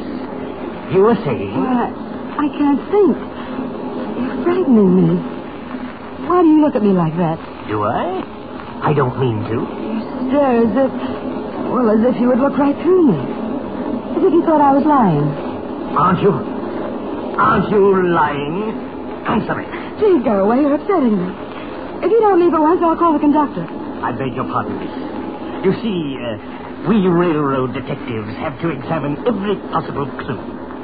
So you are not lying. Of course not. I don't know what you mean. Let me go on. When this thing came through the window, had you been looking out? admiring the scenery? No, I was reading. Reading a magazine. You saw nothing out the window? I tell you, I was reading. You saw nothing? Nothing. And then the crash. It must have been very terrifying. It was, believe me. Very well. Go on. What next? What happened? I don't remember. I screamed and people came running. Yes, of course. People came running. And what did they find? I don't understand you. What did they find? Oh, a broken window. Glass all over the compartment. No. The object. The thing that broke the window. What was it? I don't know. Come now. Something must have shattered the glass. I tell you, I don't know. I want the truth, miss. There is no reason to hide anything. This is no fault of yours. I'm not hiding anything. We searched. Everybody searched.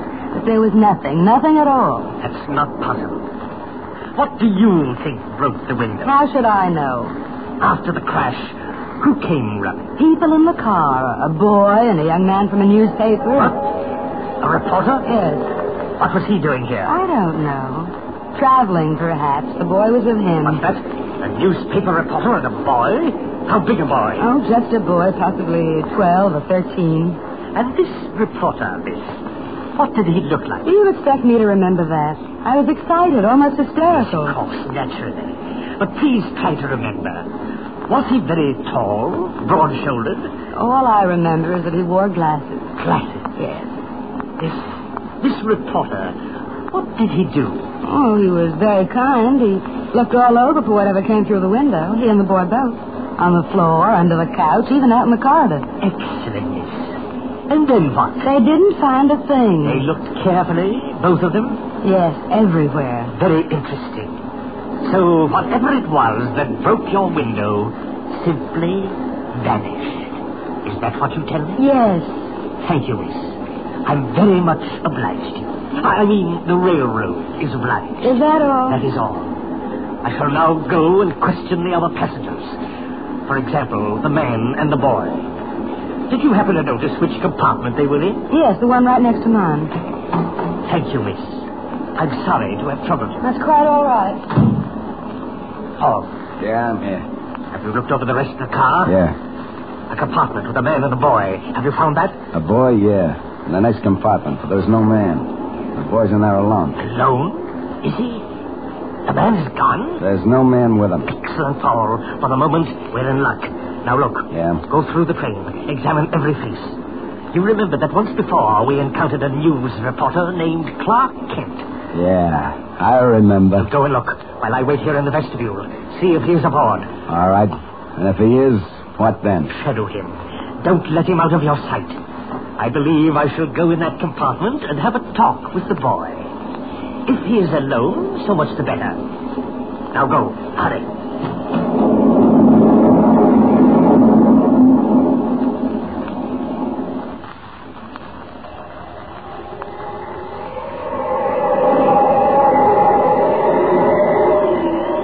Getting dark. Been gone almost an hour and I haven't found a thing. I've combed that highway 100 miles in each direction. If those cars were mixed up in this jewel business, they've gone now. Oh, wait a minute. What's that? Looks like a fire on a back road. It is a fire. A burning car. There's been an accident. Have to look into this. Hello? Hello, anybody here? Anybody hurt? Help. I'm coming. What's the matter? Quick. They got me. They got me all right. I fooled them anyway. Quick, man. Tell me where you're hurt. What happened? Jewels. Thought they'd get the jewels. But they didn't. The jewels? We was fighting. They stopped me on the road. Then the train came by.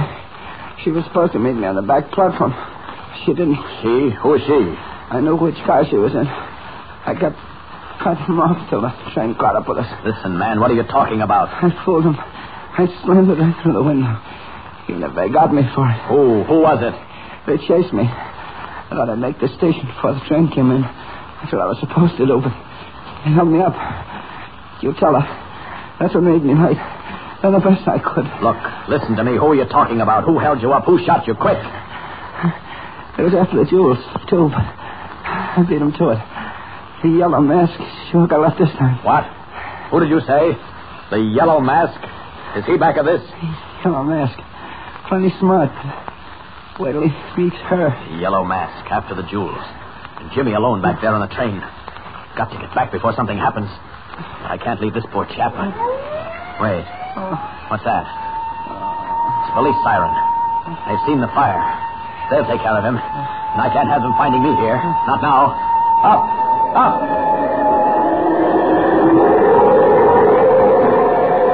That girl. I knew she was mixed up in this. But the Yellow Mask. 10 to 1, he's on the train right now. Wait a minute. Jimmy's all by himself in that compartment. Got to get back. Heaven only knows what's happening. Seconds they count. Faster, faster.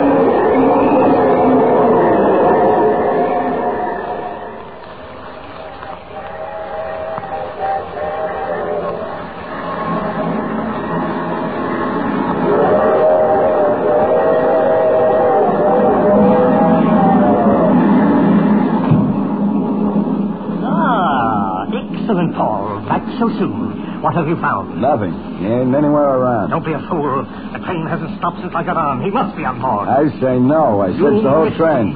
You missed him, I see. Never mind. Wait. I wonder if he's back in the compartment. Maybe. You sure he didn't pass you in the vestibule, boss? Nobody came this way. But it's well to make sure. Come along.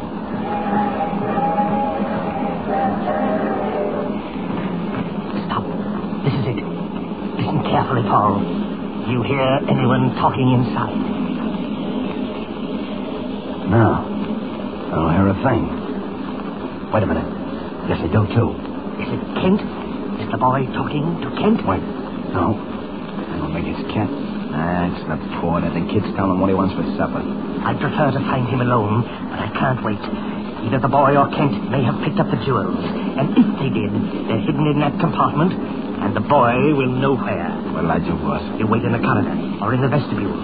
If the man I described to you, the one I think may be Kent, if he does come back, keep him away.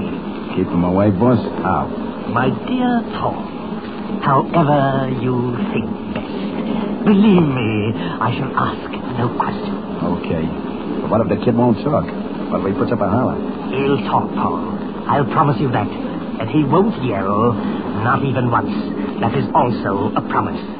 Now then, keep your eyes open. And if Kent comes back... Okay, boss. If he does, I know what to do. Very well.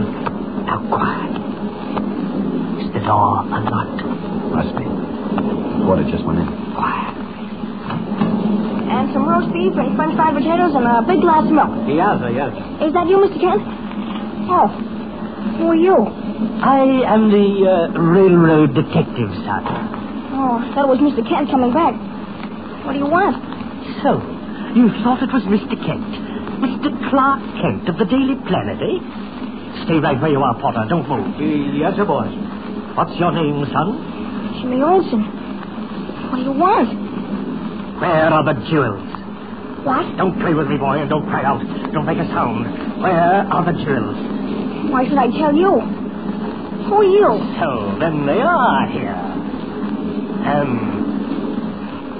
As for who I am, I will tell you. The Yellow Mask.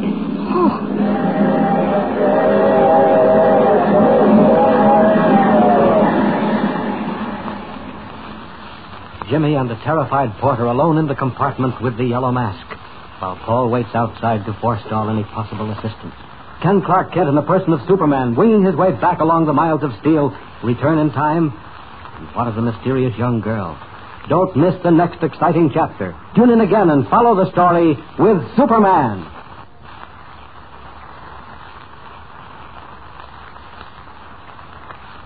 And remember, tune in the next thrilling installment of the transcription feature, Superman. Up in the sky! Look! It's a bird! It's a plane! It's Superman!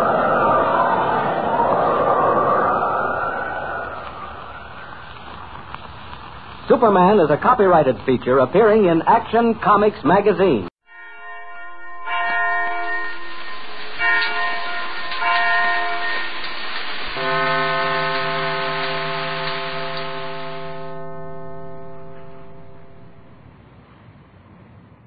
Kellogg's Pep, the build-up Wheat Cereal invites you to rocket into the future with Tom Corbett, Space Cadet. Minus 5, 4, 3, 2, 1, 0. As roaring rockets blast off to distant planets and far-flung stars, we take you to the age of the conquest of space with Tom Corbett, Space Cadet.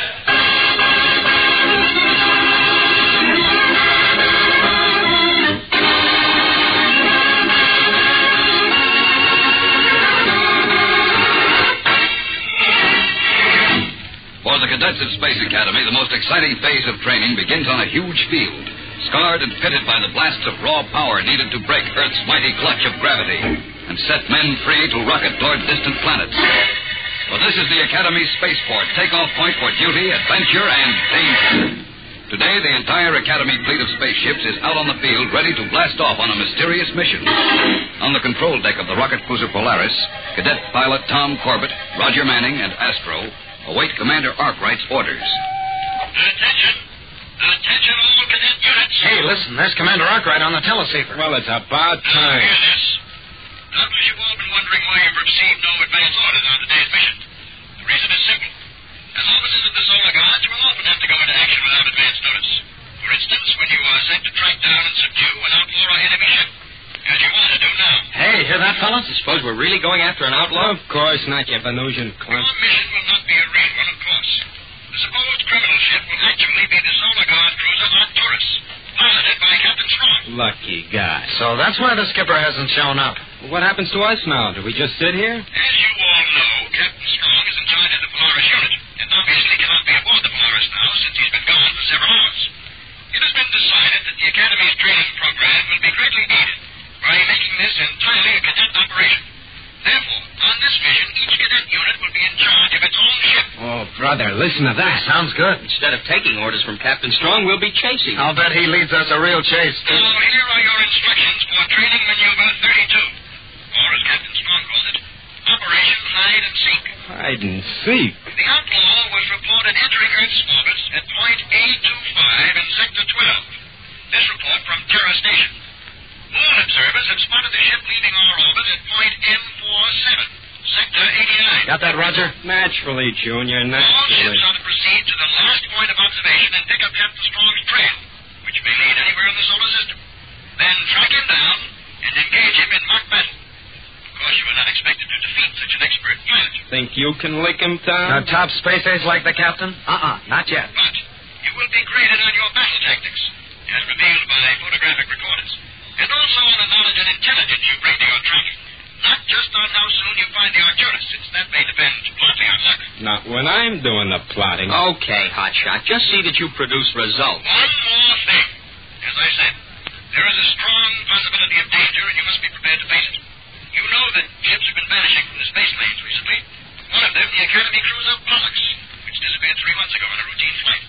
So keep your eyes peeled for trouble. Now, take your stations and prepare to blast off. Let's go, Roger. Astro. Okay. And spaceman's luck to all of you.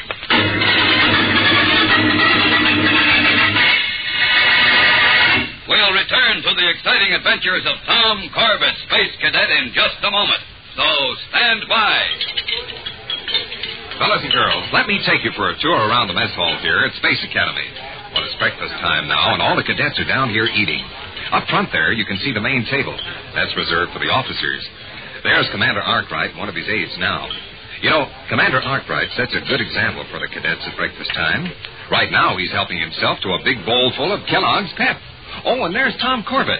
Let's say hello. Hi there. I heard what you said about Commander Arkwright eating Kellogg's Pep. Well, that's no surprise. I'm eating Pep, too. And if you look around, you'll see just about all the cadets eating Pep. We've got a tough day ahead, and we have to keep in shape. That's why it's Kellogg's Pep for breakfast. Kellogg's Pep helps us stay on the ball in gym and in the classroom, too. Everybody knows you can't make a good showing if you don't start your day with a hearty breakfast. That's why smart spacemen start their day with Kellogg's Pep. That's right, Tom. You spacemen listening, take a tip from Tom Corbett. Start your day the spaceman's way. Ask Mom to serve up a man-sized helping of the better-than-ever build-up wheat cereal, Kellogg's Pep. P-E-P. Pep.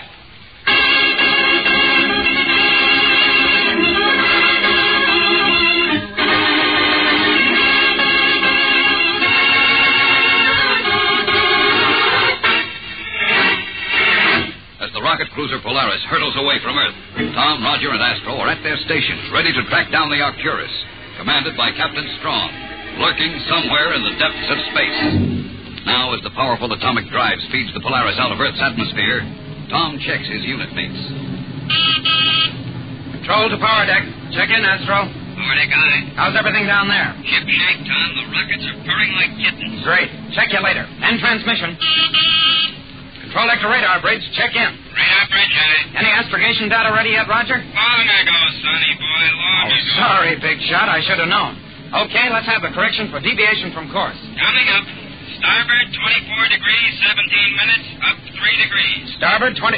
What? You heard me, space boy. Starboard 24 degrees, 17 minutes. 24? Hey, what goes here? You call yourself an astrogator, Roger? Do you know that your figures would take us inside Mars' orbit instead of the spot where the Arcturus was last seen? Sure, I know it. You know it? Well, what are you trying to do, knock us out of this operation?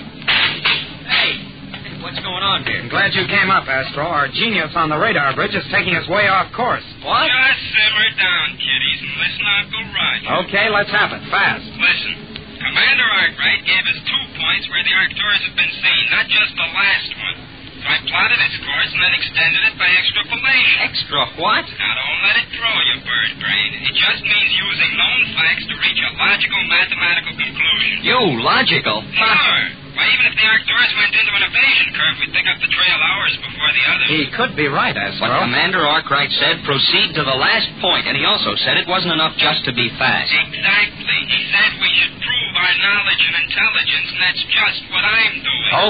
Okay, genius. But look, suppose those first figures were just stuck in to make it sound like an actual mission. Then where would you be? Nowhere. But would a guy like the commander just stick in a set of figures? He'd make sure they were real ones. Yeah, he probably would. Well, come on, let's go. Hold your jets. Astro, what do you think? Well, I don't know. It sounds good, but I'm never sure about Roger's shortcuts. I'll leave it up to you. Well, right now, I don't know either. I'd sure like to have the Polaris come in first and best, but I'd hate to have her last and worst. Well, come on, Junior. Make up your mind. All right, Roger. We'll do it your way. Attaboy. But believe me, brother, you'd better be right.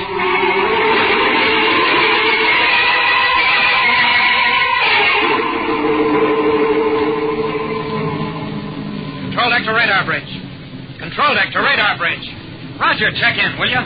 Blast it, Tom. Stop bothering me. I have to watch the sniffer for radiation traces. Well, Astro and I have been waiting down here for an hour. Isn't there any sign of the Arcturus' trail yet? No, I'll let you know when there is. Yeah, if there is. There will be. Hey, great Jupiter. We just entered the probability area. Just keep your gyro steady, fellas. I'll call you in transmission. Huh. Keep our gyros steady, with our Academy ratings depending on his judgment. Yeah, if he's followed us up, our names will be mud around the Academy. You're so right, pal. Well, we might as well stay out with the rest of the space junk if anything happens. Radar bridge control deck. Port 1 degree. Keep her level. Right. Okay, Roger, on course. Have you got something? Yeah, on the trail. Hold the ship steady as she goes. Hey, nice going, Roger. Think nothing of it, Astro. It's just a little old miracle. Are you sure you're not just picking up cosmic radiation, Miracle Man? Now, look, Corbett, I know the difference between random rays and a spaceship pattern. This is the Arcturus track. I'll bet my last cent on it. Okay. I'm holding steady on your course. That's it. Stick with Uncle Roger and his little sniffer, and you'll wear medals. Yeah, if we don't wear out first. Hey, genius. You mean me, I suppose. No one else. Where did you get that name, Sniffer? Well, that's what it does, doesn't it? Or am I supposed to call it Radiation Detector Analyzer Mark III all the time? It's a cinch you wouldn't, Roger. Cut the chatter, you two. Roger, keep your eyes on that sniffer. You'd better if he kept his nose at it. Blow your jets, both of you. I got work to do. Hey, I didn't make the hotshot mad, did I, Tom? Oh, forget it. He's got a low boiling point anyway. And not that I'd say it to his face, but he's a real top-drawer astrogator. Yeah, that chance we took really paid off. Radar bridge control deck. Check in quick. Oh, that sounds like trouble. Control deck guy. What's wrong, Roger? You didn't lose the trail, did you? No, I didn't lose a trail. I found one. Another one. You mean there are two trails? Exactly, Junior. They run along together for a while, then go off in different directions. And I don't know which one to follow.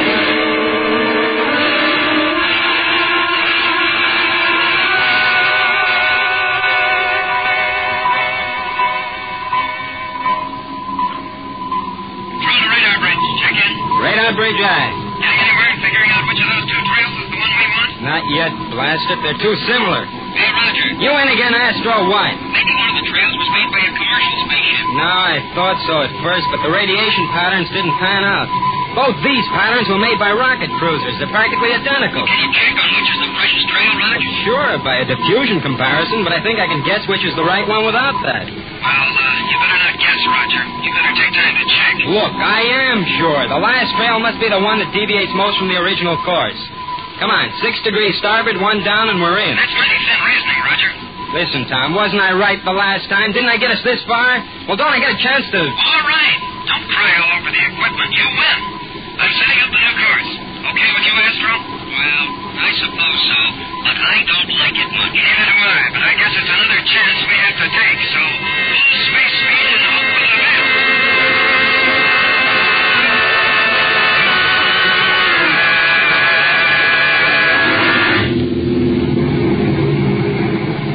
Hey, Tom, we're right on course, and the sniper says the other ship is too. No deviation. Now, will you admit I was right? Looks like it. Still, we may have more problems soon. Yeah, what? Well, we're moving in the general direction of Saturn, and you may have heard that Saturn has a moon. 9 moons, Professor. I was thinking of the big one with the Solar Alliance colony. Good old Titan. Remember the last time we landed there, that colonist daughter? Yeah, I remember. But Titan's been producing uranium as well as pretty girls. So freighters transporting the uranium back to Earth have all been using the space lane. And I think the Arcturus is heading for that lane. Oh, you figure the Arcturus will make a run on the lane, work its radiation trail with the others, and then blast out again, huh? That's the way it figures to me. Shows how wrong you can figure sometimes, Junior. The sniffer could pick out a cruiser pattern from 1,000,000 made by traders. I hope you can prove that, Hotshot. Don't worry, I will. Say, maybe I won't have to. What do you mean? I'm getting something on my scanner. It's a spaceship down dead ahead. A ship on this course? Why, that couldn't be a freighter. It must be the Arcturus. Wait, farther. Hey, Astro, did you hear that? I sure did. Nice work, Roger. It's something funny, though. Don't tell me you're not sure. No, I'm sure than ever. The ship's making a good-sized blip on the screen now. Already? That's just it. The Arcturus should be burning up space, and instead she's just floating along, hardly moving. Great galaxy, suppose it's not the Arcturus. It must be. I guess Captain Strong's just tired of playing hide and seek. All right, fellas, if it is the Arcturus, then she's a sitting duck. We can blast in on them before they can maneuver. Maybe before they know we're around. And we ought to get in some good shots, even if they are just on film. Hey, maybe we can even win this dogfight. Oh, brother, if we could, wouldn't that make us hot stuff around the Academy? It sure would. Okay, Roger. Keep your eyes on that screen. Astro, see if you can squeeze another couple of neutrons out of your rockets. Prepare to attack!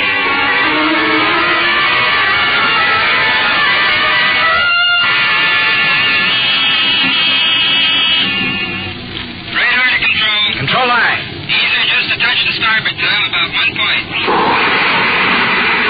That's got it. Now, keep watching your viewport. You too, Astro. The spaceship will be in sight in a second. Let's hope you got the right one, Roger. Oh, it has to be, Astro. If we're wrong... You're not wrong. Look. There it is. It's a Solar Guard cruiser, all right, Astro. It must be the Arcturus. Fellas, we're in. Almost. We still have a strap on our hands, though. Okay, Roger, I'll handle the course visually now. You get on your gun control. Right. Stand by for changes in speed and course, Astro. Aye, aye. Remember, our guns contain telecams, not warheads, so there won't be any noise, only a little clicking sound. Okay, let's start shooting. We're not within range yet. So what? We won't be wasting ammunition, just microphone. We'll do it right anyway. That's the way, Tom. The recorders will show it, too. All right, coming into range. Ready, Roger? Ready? Fire forward battery. Aye. Forward battery firing. And right on the target. Okay, I'm starting east to port. Stand by to fire starboard battery. Forward battery, cease fire. Cease fire, aye. Fire starboard 1. Starboard 2. Starboard battery's firing. Keep them hot, Roger. Hey, the Arcturus is waking up. They've seen us. Captain Strong's maneuvering to return fire. Let him. Our pictures will show we got him first. But I'll try to out-jockey him anyway. He's opening his forward gun ports. Hey, Tom, look. Great Jupiter, he's going to fire real warheads. Is Captain Strong on space happy? Here comes the first one. Astro, full blast on port steering rockets. Full blast, aye. Here it comes. Wow, missed us. And here comes another one. Astro, cut in emergency power. Let's get out of here. Comes me fine. Roger, contact Captain Strong. Tell him to lay off. That's what I'm trying to do. Hey, he's trying to full salvo. Oh, brother, we'll never be able to duck all of them. Astro, hit the starboard steering jets. Too late. Brace yourselves, guys. We're going to be clobbered.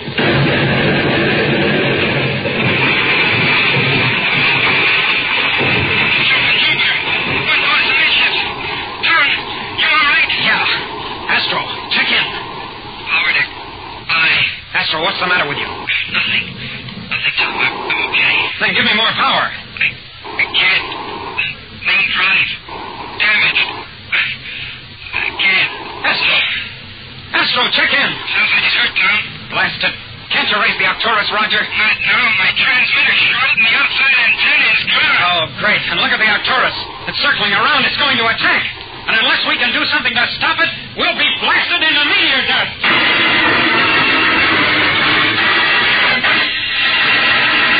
We'll return to the exciting adventures of Tom Corbett, Space Cadet, in just a moment. So stand by. Hey, everybody, gather around and hear all about the swell prize you get free at no extra cost in every package of Kellogg's Pep. It's a magic moving picture eye. Know what that is? Well, let me tell you. The magic eye is a gleaming plastic disc with a picture mounted in the middle. Now, suppose your magic eye shows you funny man Bob Hope of Paramount Pictures standing there with a baseball bat in his hand. You just tip the magic eye back and forth in your hand, and Bob Hope starts swinging that bat, all ready to swat the ball. You say it's magic, all right, and so will all your friends. And you can get other magic moving picture eyes, too. Next one might have a train on it. You tilt the magic eye, and... boy, the train starts smoking right down the track. How about that, Cadet Tom Corbett? And say that's not all, Spaceman. You can get a complete set of 16 different magic eyes. You don't have to mail anything in. No box tops, no waiting. Just blast off on a cruise down to the grocery store and get a package of Kellogg's Pep. Remember, there's a magic eye waiting for you right now, free at no extra cost in every package of the build-up wheat cereal, Kellogg's Pep. P-E-P. Pep.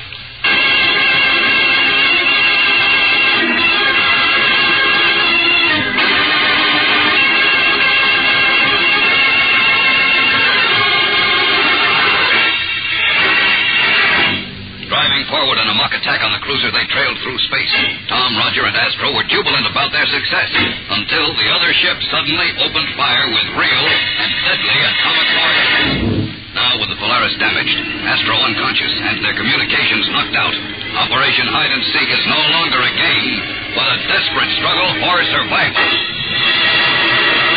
Roger, that isn't Strong's ship, it's the Pollux. The Academy ship that disappeared 3 months ago. What? Sure, it must have been stolen, and the crew kidnapped or killed. It all ties in. Commercial ships missing lately. This one loafing around a space lane. But who'd have the nerve to take over an Academy cruiser? I'm trying to tell you. Space pirates. Great gamma ghosts. They're out to get rid of us before we can report. Yes, they've got a darn good chance of succeeding, too. Those dirty space rats. But what can we do? Just one thing, I'm afraid. Run for it. Try to make the outer moons of Saturn. We can't land on those hooks of rock. They'd nail us like shooting fish in a barrel. We won't land. Just use the moons to dodge the pirates' viewers and radar for a while, until you get that transmitter working. Then what? Then I don't know. I'm not even sure we can make the moons.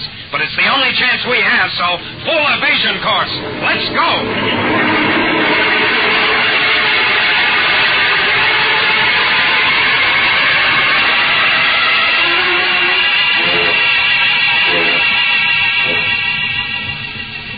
Okay, Tom. The radio's putting out a weak signal.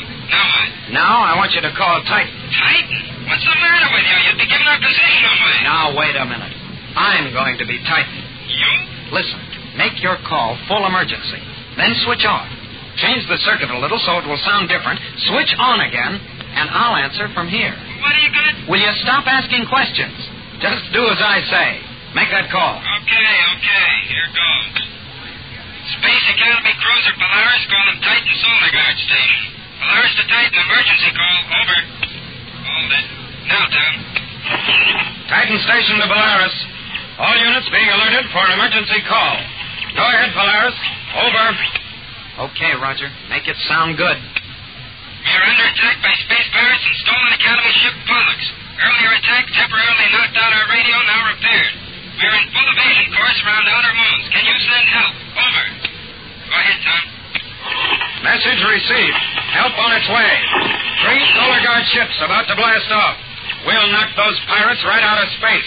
Meanwhile, maintain radio silence. Over. Thanks, Titan. We'll be waiting. In transmission. Well, that's it. Now we hope for the best. Yeah, but maybe those space rats didn't even hear the message. Maybe not. So we'd better keep dodging. Hey, The Polaris just showed up and they scattered. Well, that means they can spot us, too. Stand by for another sharp turn. Well, then, why strain the Polaris when we don't have to? Don't have to. The pirate's hightailing it away from here. Then he did hear us. We're off the spot. Now what? Now we head for Titan and report. Yeah, but by the time we alert the solar guy, he'll be in the clear. Tell him we'll not follow him. We can't, Roger. Not in the shape we're in. Look, I know it's asking for trouble, but they won't be expecting us to follow them. Sorry, Roger. I'd be willing to take the chance, but you're forgetting Astro. He's still unconscious. We've got to get him to a doctor. Oh, yeah, but tell him he'll be all right. He's tough. And anyway, you said he wasn't badly hurt. I said I didn't think so. I'm not a medic. I'm not sure. But you know he'd want us to. Probably, but he's in no condition to say so. And we can't gamble with his life. He's not that bad. You're just scared. Not at all.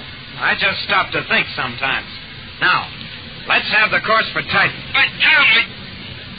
Okay, I'll figure the course. And no tricks, Hotshot. Our next stop is Titan. As far as we're concerned, this is the end of Operation Hide and Seek.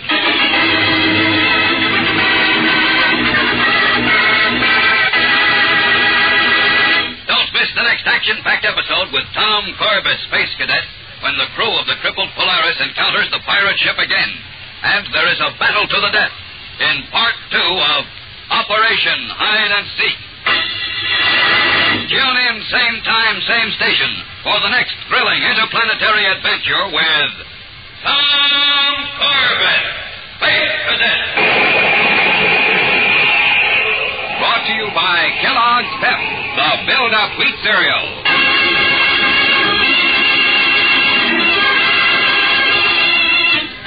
Tom Corbett, Space Cadet, starring Frankie Thomas, can also be seen on television and appears in the comic sections of many of America's leading newspapers. Look for it daily and in weekend editions. Featured in the cast were Al Markham, Jan Merlin, and Carter Blake. Today's program was written by Don Hughes and directed by Drex Hines. Jackson Beck speaking. Kellogg's Raisin Bran has a secret. Kellogg's Raisin Bran has a secret. And what a secret. In Kellogg's Raisin Bran, the tasty raisins are dipped in honeycomb. That means plumper, more tender raisins, along with delicious golden crisp bran flakes. Both fruit and cereal all in one box. And no other raisin bran but Kellogg's gives you the tender goodness of raisins dipped in honeycomb. That's Kellogg's secret. So, for your breakfast, make sure you get Kellogg's, because Kellogg's Raisin Bran has a secret.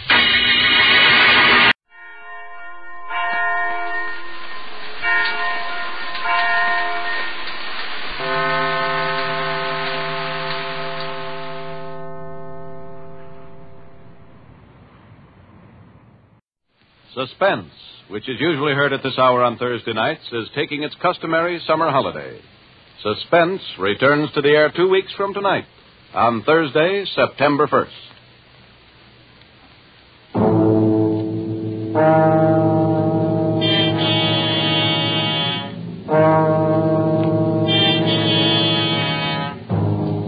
You are standing at the doorway of a cabin on Cashier Creek. Up on the ridge, the bloodhounds have caught your scent, and between you and a fortune, between you and escape, yawn the white jaws of a deadly cottonmouth.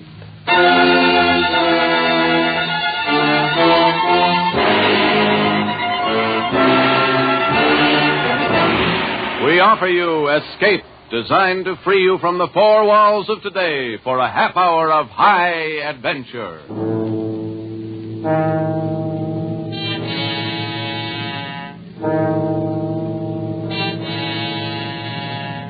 Tonight, we escape to the worn-out acres of a poor farm somewhere in the southern mountains with Irvin S. Cobb's great tale of vengeance, Snake Doctor.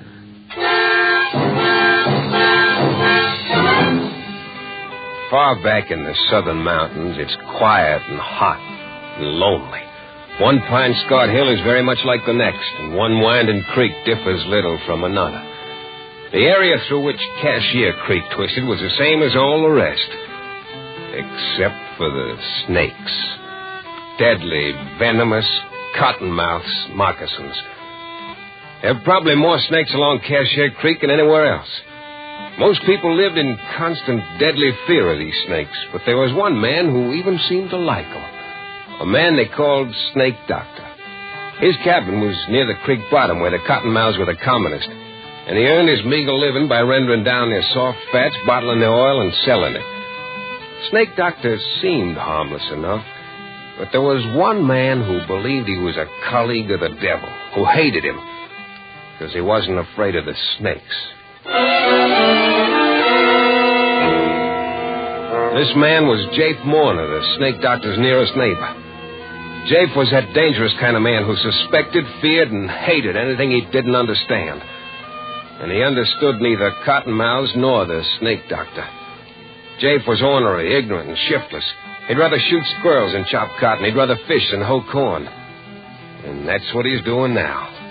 Fishing down at the big hole with his son and heir, Finney, who's old enough, but not quite bright enough to handle a gun. Missed him, doggy. Finney, you blame fool. I told you not to touch my gun. Trump on him, Pa, before he gets in the creek. What? The cottonmouth. What? Trump on him in front of you. Cottonmouth. The varmint. The unugly varmint. You got him, Pa. Keep your foot on him. We'll stuff at the stick. You don't need to, son. He's dead. Now, come here. Pa, how'd he hit anything with that rifle? I had a bead draw right on him, and you darn fool. What'd you do that for, Pa? Stirring up that filthy snake whilst I'm a-fishing. Heck, he was sunning himself not more than 2 feet from you. He was just 2 feet from you. Never mind that kind of talk. Won't be no fish around here till thunderation after all that racket. Well, come on, let's go home and get us some victuals.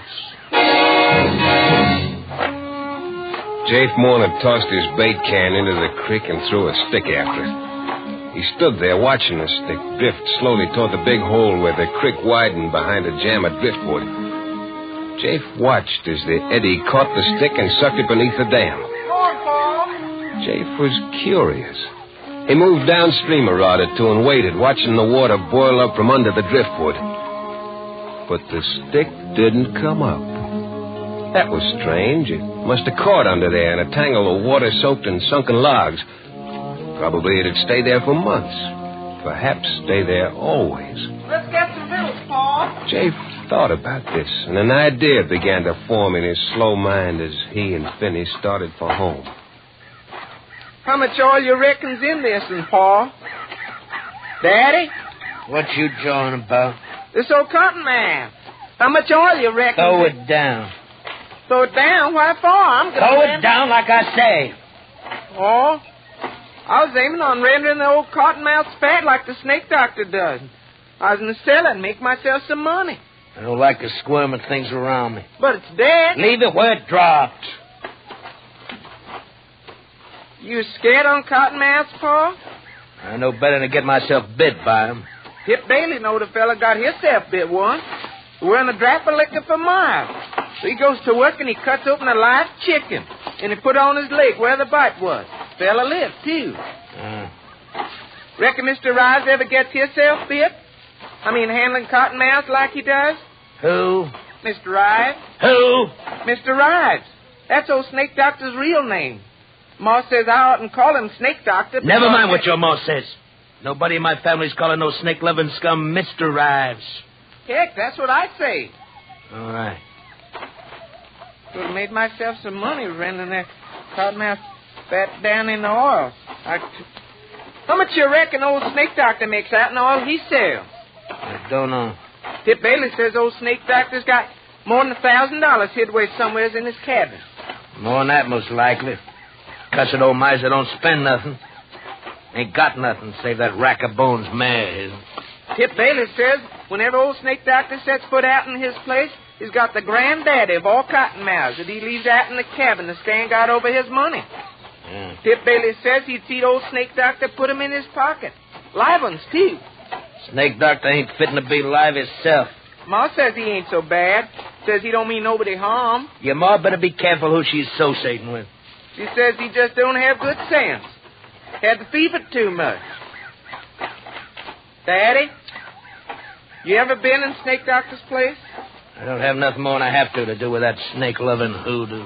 Tip Bailey says he'd bet it wouldn't be no task at all for some no good to poke around the Snake Doctor's shack. and maybe find all the money and make off with it. Blaine son's darn near rendering me down.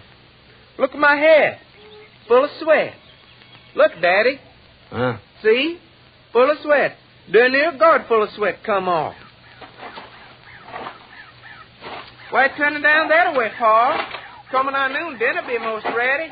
I'm going to tell the snake-loving hoodoo that there's some of them cottonmouths on the creek side of our deadening. Heck, he knows that. I'm going to tell him he's got my leave to catch him. You don't need to come along. Well, if you're going over to his place, I'd kind of like to see it for my own sake.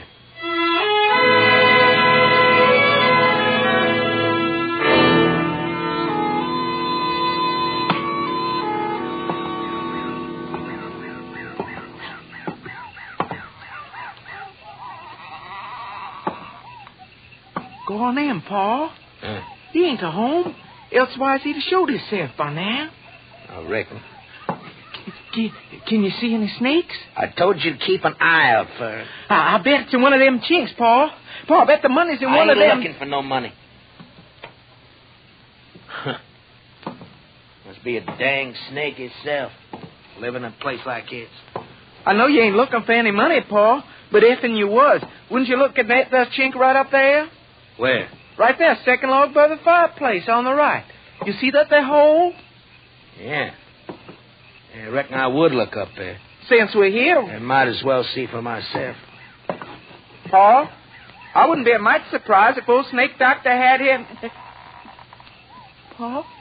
Was you looking for something, Jake Marner? Snake Doctor? Yeah. I was looking for you. I want here. Yeah. Look here, you old hoodoo. What's the idea of sneaking up on folks who's took the trouble to come all the way down here to do you a favor, huh? Come on, Fenny. We're getting out of here.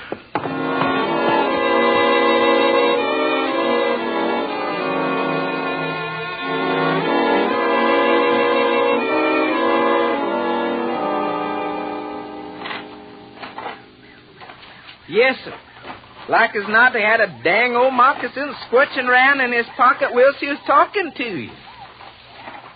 Daddy, do you mind how his eyes was when he come in? Do you mind how I kept looking up at the wall where I said I bet he had the money between the chinks? Benny. What? Don't you say nothing to your ma about us being at the snake doctor's place, you understand? Why should I? I? Just don't. And don't you go nigh it again. Cuss old varmint. You'd have thought we was prowlers where you acted. Yeah, prowlers. Ma, dinner about ready. You Paul with you, son? Yeah, I got time enough for dinner to go down the spring and get Mr. Tallwater. If you stir your stumps, you can. Catch innocent, Jeff? How you think I can catch fish with Fetty flying off my gun at cottonmouths all the time? Ain't this heat more than a body can bear? Ain't a quarter but the creek. That poor old Miss Rives come by here a spell ago and mighty nigh shook to pieces with a chill. Oh. He come by, did he? Well, did he come in? Just for a minute. Just for a minute, huh? What'd he want? He wanted could have given him something for his ailment. Just about could drag one sour foot afore the other. Barely could make it up here from his place. I give him a dose out in our butler's acre drops. Would give him a little smidgen of liquor, only I could... you would, huh? Please don't, Jeff. Don't whop me. Don't, Jeff, don't whop me. Just poor old Mr. Ives. Mr. Ives. Mr. Ives. How many times I gotta tell you that old hoodoo's name is Snake Doctor? You don't mean nobody no harm. He made a skin of lostwit's hide and tallow, and you calling him Mr. Ives. Huh. You be calling him honey and sugar next. Without I run you. Please, Jeff, please. Pet names, huh? Well, I aim to...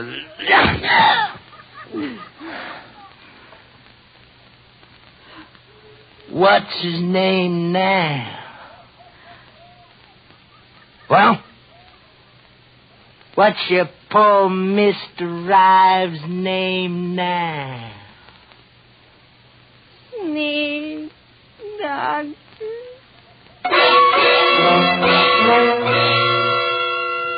Kizzy Morna rubbed the ugly red welt on her scrawny arm and gave the frying pan full of sizzling side meat a hopeless nudge. She prayed that time and food might take the edge off Jake's temper. Finney slouched in from the spring, saw the mark on her arm. Pa been whomping you again, Ma? What'd you do this time? She silently dished up the hogback and cornbread for her 2 men. While they sat at table, she ate on her feet, serving them between bites, as was the custom in the Morna household. After dinner, Finney stretched out under the chinaberry tree, and Kizzy sat on the porch, fanning herself and dipping snuff with a peach twig, scouring it back and forth on her gums.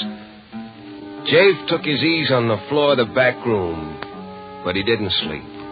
The meanness was stirring in him, and his hatred of the man he couldn't understand, the man who'd got rich off a cottonmouth. His mind was working on something he'd seen that day and another thing he'd heard. He was adding them together. That stick had disappeared under the log jam, and the snake doctor's money. It was 4 o'clock before any of them moved, and then Jafe spoke to his wife for the first time since noon. Kizzy, where's that there vial of drinking liquor? By the window. You took it out in your pocket before you laid down. I ought to carry a vial of liquor with me. I might get bit by a moccasin as soon as Pa would. You better not let me catch you. You find it, Jay? Yeah. I just remembered. I won't be needing to tote no spits along with me while I'm going. I wouldn't take no chance, Dave. Just one cottonmouth bite. Cottonmouth's all down the slashes, else along a creek. Well, I'll be all this evening's up along Bailey's Ridge in the high ground. You fixing to go shooting? Yeah. Ain't a gummy a chance of young squirrels twixt now and dust time. Heard them barking all around me this morning. Reckon I'll come along, Pa. You stay in here, son. Oh, dang it. It'll be steaming in the place when the rain comes down. Pa, you might be needing me just... You stay here. Oh, dang.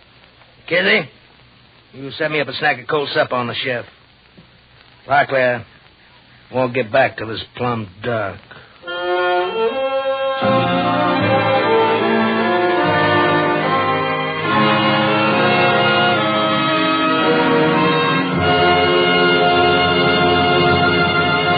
In just a moment, we'll return to the second act of Escape. But first, that wonderful variety show with a purpose, CBS's 1-hour-long program, This is Broadway, will be round again tomorrow night on most of these same stations. Comedian Abe Burrows, Broadway playwright George S. Kaufman, Master of Ceremonies Clifton Fadiman will all be here, playing host to the top stars of show business. Hear these top stars and their top acts. Then listen closely as the expert showmen on This is Broadway help them with show business problems. And now, we return to the second act of Escape and tonight's story, Snake Doctor.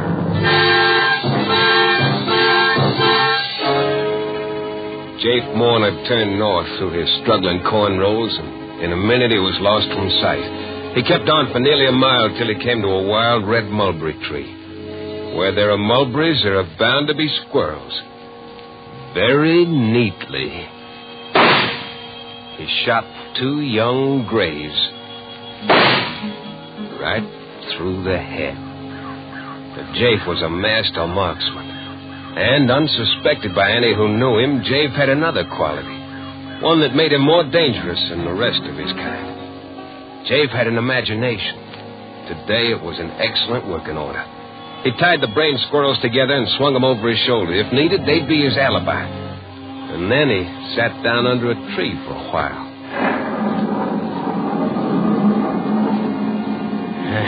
Got plenty of time. Don't need to get down to Snake Doctor's place till about dusk. When he comes out to feed that swayback mare of his. Mr. Ryan. He sat out 2 brisk thunder showers and the intervals between them. And then he set off in a wide arc down Bailey's Branch along the skirts of Little Cypress Slash, down to the sunken flats edge in Cashier Creek. It took more than an hour of careful traveling before he came to his destination. A screen of haw bushes, Less than 50 yards behind the snake doctor's cabin. No matter how ailing he is, you'll get up and come out to feed that rack-a-bones mare. Mr. Ives. Well, I'll learn him to go colleaguing around another man's woman. Jafe Warner let his jealousy heat him to white hatred. At this moment, he was avenging his honor. Didn't admit even to himself that the real reason he was here was the snake doctor's money, hidden behind the log by the fireplace. Home-wrecking, snake-loving varmint. Well, 10 minutes from now, I'll chunk him down a big hole in the creek like I did that stick this morning. And he'll go down and never come up. And nobody will miss him. Nobody will know he's gone for leastwise a week, maybe a month. And maybe if I get around to it, I might come back this way someday. Poke around that cabin of his and just to see if it's true. His having all that money hid away. Jafe Warner's speculations were cut short. The cabin door opened and a figure stepped out into the growing dusk and walked toward the stable. He saw the snake doctor's loppy old straw hat. At this distance, he couldn't miss. And he didn't. The figure jerked backward and then went face forward. Jafe started for him, then he stopped. His eyes bugged. His mouth formed a scream that he couldn't utter. His rifle dropped to the ground. He had just killed a snake doctor, killed him dead with a .32 caliber slug through the head. And there on his door still stood Snake Doctor, whole and sound, staring at him. Jafe Warner, what have you done? The scream came at last, for Jafe Warner had seen the devil. The snake doctor who arose alive from his bullet-riddled body.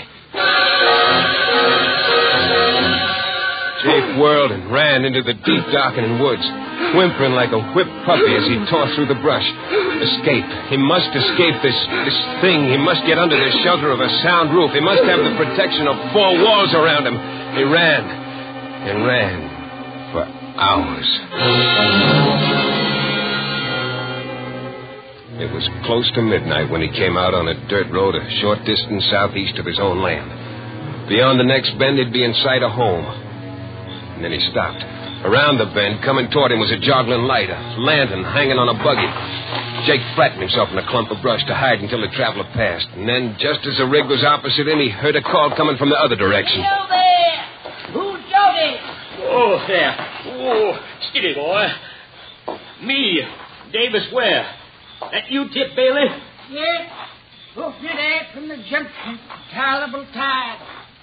What brings you out this time of night, Davis? Somebody sick? Sick nothing. There's been a parcel of trouble popping in these bottoms tonight. Steady, boy. Steady. What do you mean? A killing. That's what I mean. You don't say. Who got killed? I'm fixing to tell you. It happened just around dusk time down at old snake doctor's place. Yeah? Was it him was killed? Give me time, Tip. It seems like snake doctor's been a chillin' lately. Mm-hmm. He was pretty bad off today, so Miss Kizzy Warner, she footed it down from her place to his'n, fetching some physic with her and a plate of hot victuals. You might have thought it, Miss Warner. Might have thought it. You want to hear this? Yeah. Go on. Oh, boy. Well, pretty soon after she got there, it seemed like he was tired. And he tried to get up out of his bed to go and feed that old crowbait nag of his'n. Uh-huh. It started in again by then, pouring down hard. So she made him stay where he was, and she put on his old hat and throwed his old coat around her. And she wanted to keep out of the wet. And no more, and she got outside, and a shot came from the edge of the woods, and down she went with a bullet through her brains. Killed her? Kizzy. A dog. It was But Kizzy. who done it? It was that low-flung husband of hers done it, that's who. They certain 'twas him? Sure thing. Oh, boy. Sure thing, they're certain. Snake Doctor jumped up when he heard the shot, and he catched a quick look at Jafe over the fence. Uh-huh. There wasn't a long streak in Kiz's arm, where he must have whopped her during the day. Why, hanging's a sight too good. Did they catch him? No, but they gonna. Sheriff get there yet? Oh, but he's due any minute with his pack of hound dogs. Oh. Trail ought to lay good. Ground being damp the way it is. Oh, sure. Old Snake Doctor, he's a saying the Lord's going to strike the murder down in his track. Amen. But me, I'm a putting my main dependence on them bloodhounds. Oh, poor Miss Warner. She always was a good-hearted, hard-working woman. Kizzy. And mightily put She's upon dead. by that skunk. I shot Kizzy. Say, did you hear something just there? Say, I did. Yeah. Oh, probably a rabbit breaking through the brush. Listen, Yeah? the sheriffs are coming. Oh, yeah. Can you hear them hounds of his'n? Oh, just for sure. I gotta hurry. Get out, Bessie. Come on. I'll see you back at the morning. You sure will. Jafe didn't waste no time mourning his dead wife. He had a chance against a pack of bloodhounds if he started right away. But Jafe's imagination went to work again as he backtracked along the creek bottom in the spotty moonlight. Gotta throw those dogs off the trail. You gotta wade the creek, even if it is full of cottonmouths. Must be all around me now. Folks say don't strike in the water. Hope them folks is right. Yeah, I've got to get back to the snake doctor's. Get his money while he's still up at my place with Kiz's remains. Get his money and the rest will be easy. I'll make for the deep timber, cross country to the river, make it for tomorrow sundown. Hire me a shanty boater to ferry me to the Arkansas side. Will get me a haircut and catch me a train for somewhere else. But I gotta get Snake Doctor's money first. Snake Doctor's cabin was dark and empty when Jafe reached it. Only a few dull embers in the fireplace. But he knew where the chink was. He'd find it in the dark. He scrabbled at the logs, felt some bark give, felt the clay mortar crumble under his fingernails. There it was, a hole big enough for a man's arm. He plunged his hand into it, touched something slick and smooth, and then something sharp plunged into his thumb. At that moment, the fire flickered to life. Jafe yanked his hand out of the hole, saw two tiny bleeding punctures in his thumb. At the mouth of the hole stretched the wide-open jaws of a cottonmouth. It worked fast. He felt the pain leaping from his thumb to his hand, seeping up his arm. If only he had some liquor. If he had a fresh killed chicken to slap on the wound, but he had nothing.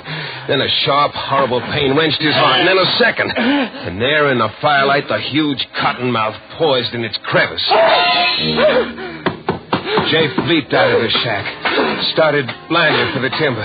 He staggered, stumbled, then he pitched forward on his face, his open mouth full of weeds and muddy grass stems. The cramping fingers of his outstretched right hand almost touched a reddish-black smear on the wet, trampled grass.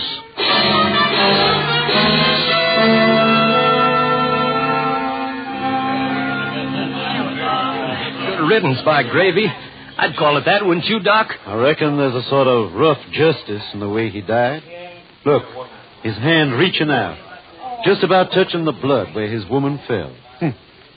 But in all my life, I've never known but 2 or 3 people actually was bitten by water moccasins. And until tonight, I've never had personal knowledge of anybody dying from the bite of any kind of snake. It's a fact. You know that with that crazy. I'm going to take that rifle off of you, Finny Mourner. I'm going to kill the dang reptile that killed my paw. That Mourner's boy kicking up the fuss? Yep, and no good like his paw. Let go of me. I'm my own boss now. What's the trouble, Tip? Oh, Finny here's went out in his hay. I'm going to kill the snake that bit in my paw. Then I'm going to give that snake doctor a whomping for keeping a reptile in this place. Your pa got what was his due, Finney. Snake doctor ain't to blame. He's a hoodoo devil. Looky here, boy. Mr. Rives give me all his savings, nearly $100, to pay for burying your mother decent. That's how much he thought of her. Now go on home. Behave yourself. I'm going to get Go on, Finney. There ain't no reason for you hanging around here. Somebody ought to kill that reptile that bit in my paw. Doc, just a minute ago you started to say something about snake bite not killing. But how about them 2 marks on his thumb? Them snake's gashes like some I've seen. No, that don't explain how it... Oh, it's Finny Mourner. He's in the cabin. A fool kid. Come on, Doc. He's probably shot. Well, we're too far out. I shot him, but I just hit it. It's going to get me like he got my paw. Said he shot at something in the cabin. Come on, Doc. Let's go see. All right, we'll find out. I don't see anything. Finney's had enough happen to him yesterday and today to upset even a bright boy. So we can't... Oh. There it is. What? That cottonmouth up there in that hole in the log. Oh, there. Snake doctor told me about that varmint. Look at him closer, David. No, sir, not me. Go ahead. It's just a stuffed snake. Stuffed? Mm-hmm. Snake doctor believes in precautions because that hole's where he hides his money. That snake would scare away anybody who didn't know it was stuffed. But just to be sure, old snake doctor lined the hole with coils of barbed wire. Oh, I see. You mean them marks on Jafe's thumb got off the barbed wire? That's right, sir. Lots stronger hearts than Jafe mourners would stop beating at a scare like that. Well, I'll be switched. Old snake doctor's a cute one, ain't he?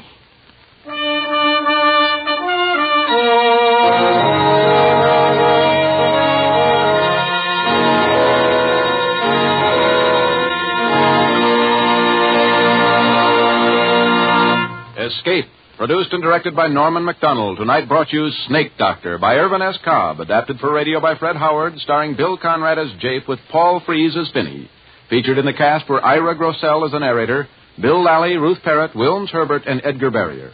Music is conducted by Wilbur Hatch.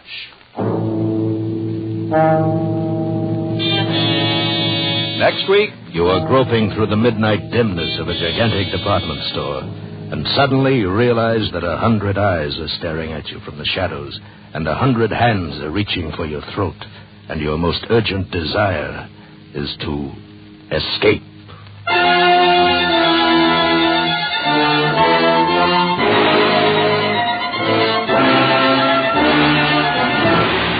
Next week, we escape with John Collier's story, Evening Primrose. Be with us next week at the same time when once again we offer you Escape. Ethelbert is at the bar, and Ann and Casey are about to enter on another thrilling crime photographer adventure. Tonight it's a story entitled Big Danger, and it'll be along on most of these same CBS stations in just a moment. This is John Jacobs speaking. This is CBS, the Columbia Broadcasting System.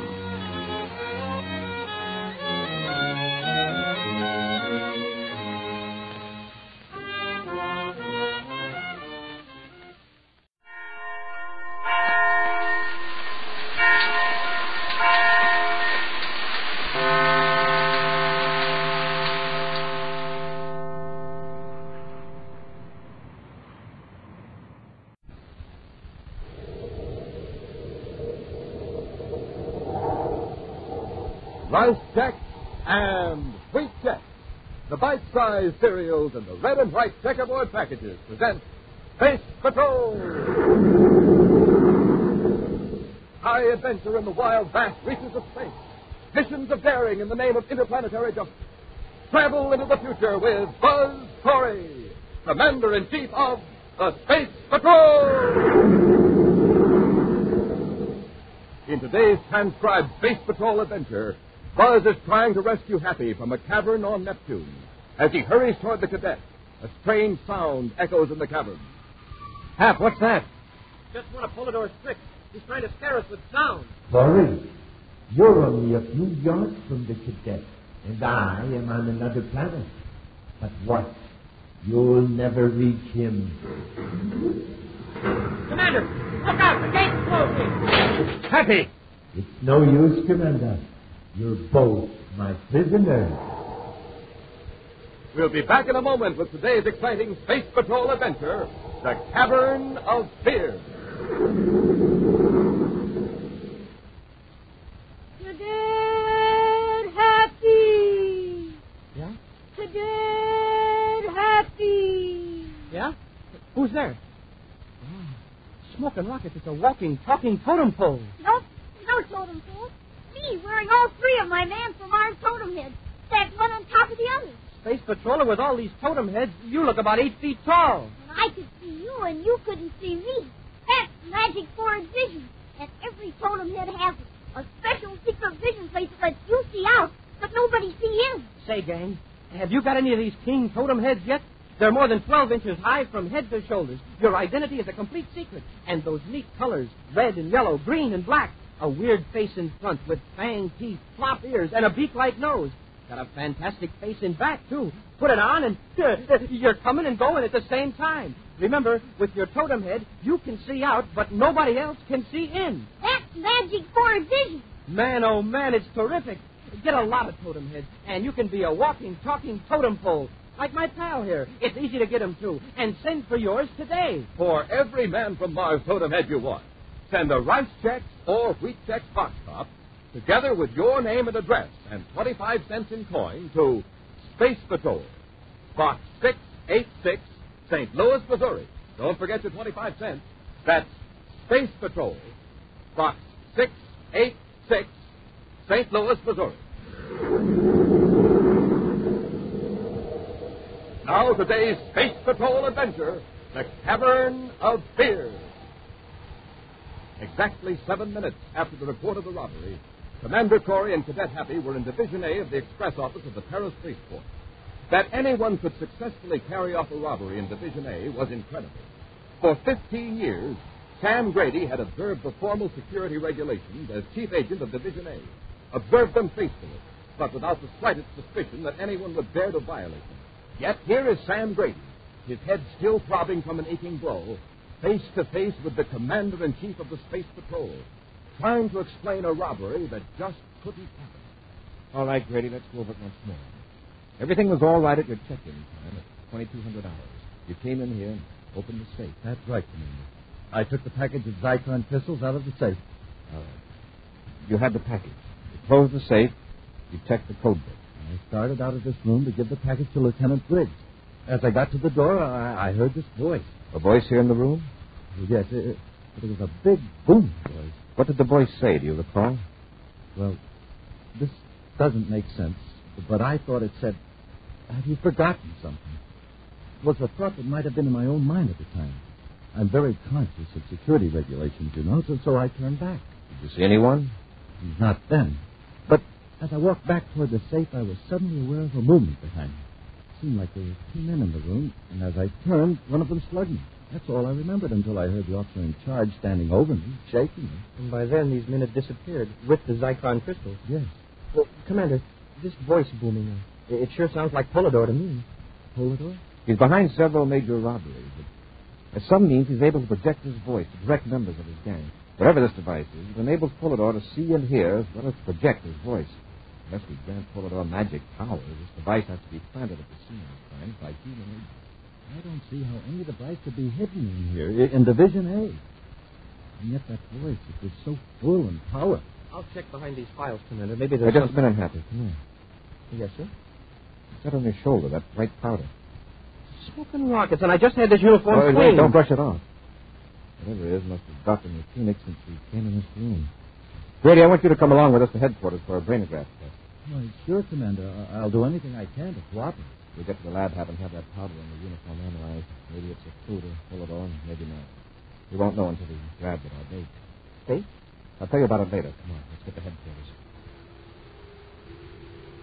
Far out in space, a private cruiser races away from the man-made planet Terra. Turning from the controls, the pilot tunes the space patrol to a rarely used frequency, adjusts the scrambler circuit, and beams a signal into space. Vortex aboard cruiser S-713 calling Polidor. Vortex to Polidor. Vortex calling Polidor. Polidor here. Go ahead. Zyklon crystals are aboard. Atlantis is still on Terra. Make your direction. Good. The express clerk will not be flooded by us. I was due then, but it was being questioned by Inspector Corey. Oh, then Grady recovered all right? Yes. Corey is going to give him a brainograph test. But don't worry. What about the detectoscope weapon? It's destroyed. We used the powder. That'll leave Corey with another mystery on his hands. Yes. Wojciech, you will proceed to Neptune as directed. Sure, Polidor. Hold the Zyklon crystals at the cavern until I contact you. Hold it or out.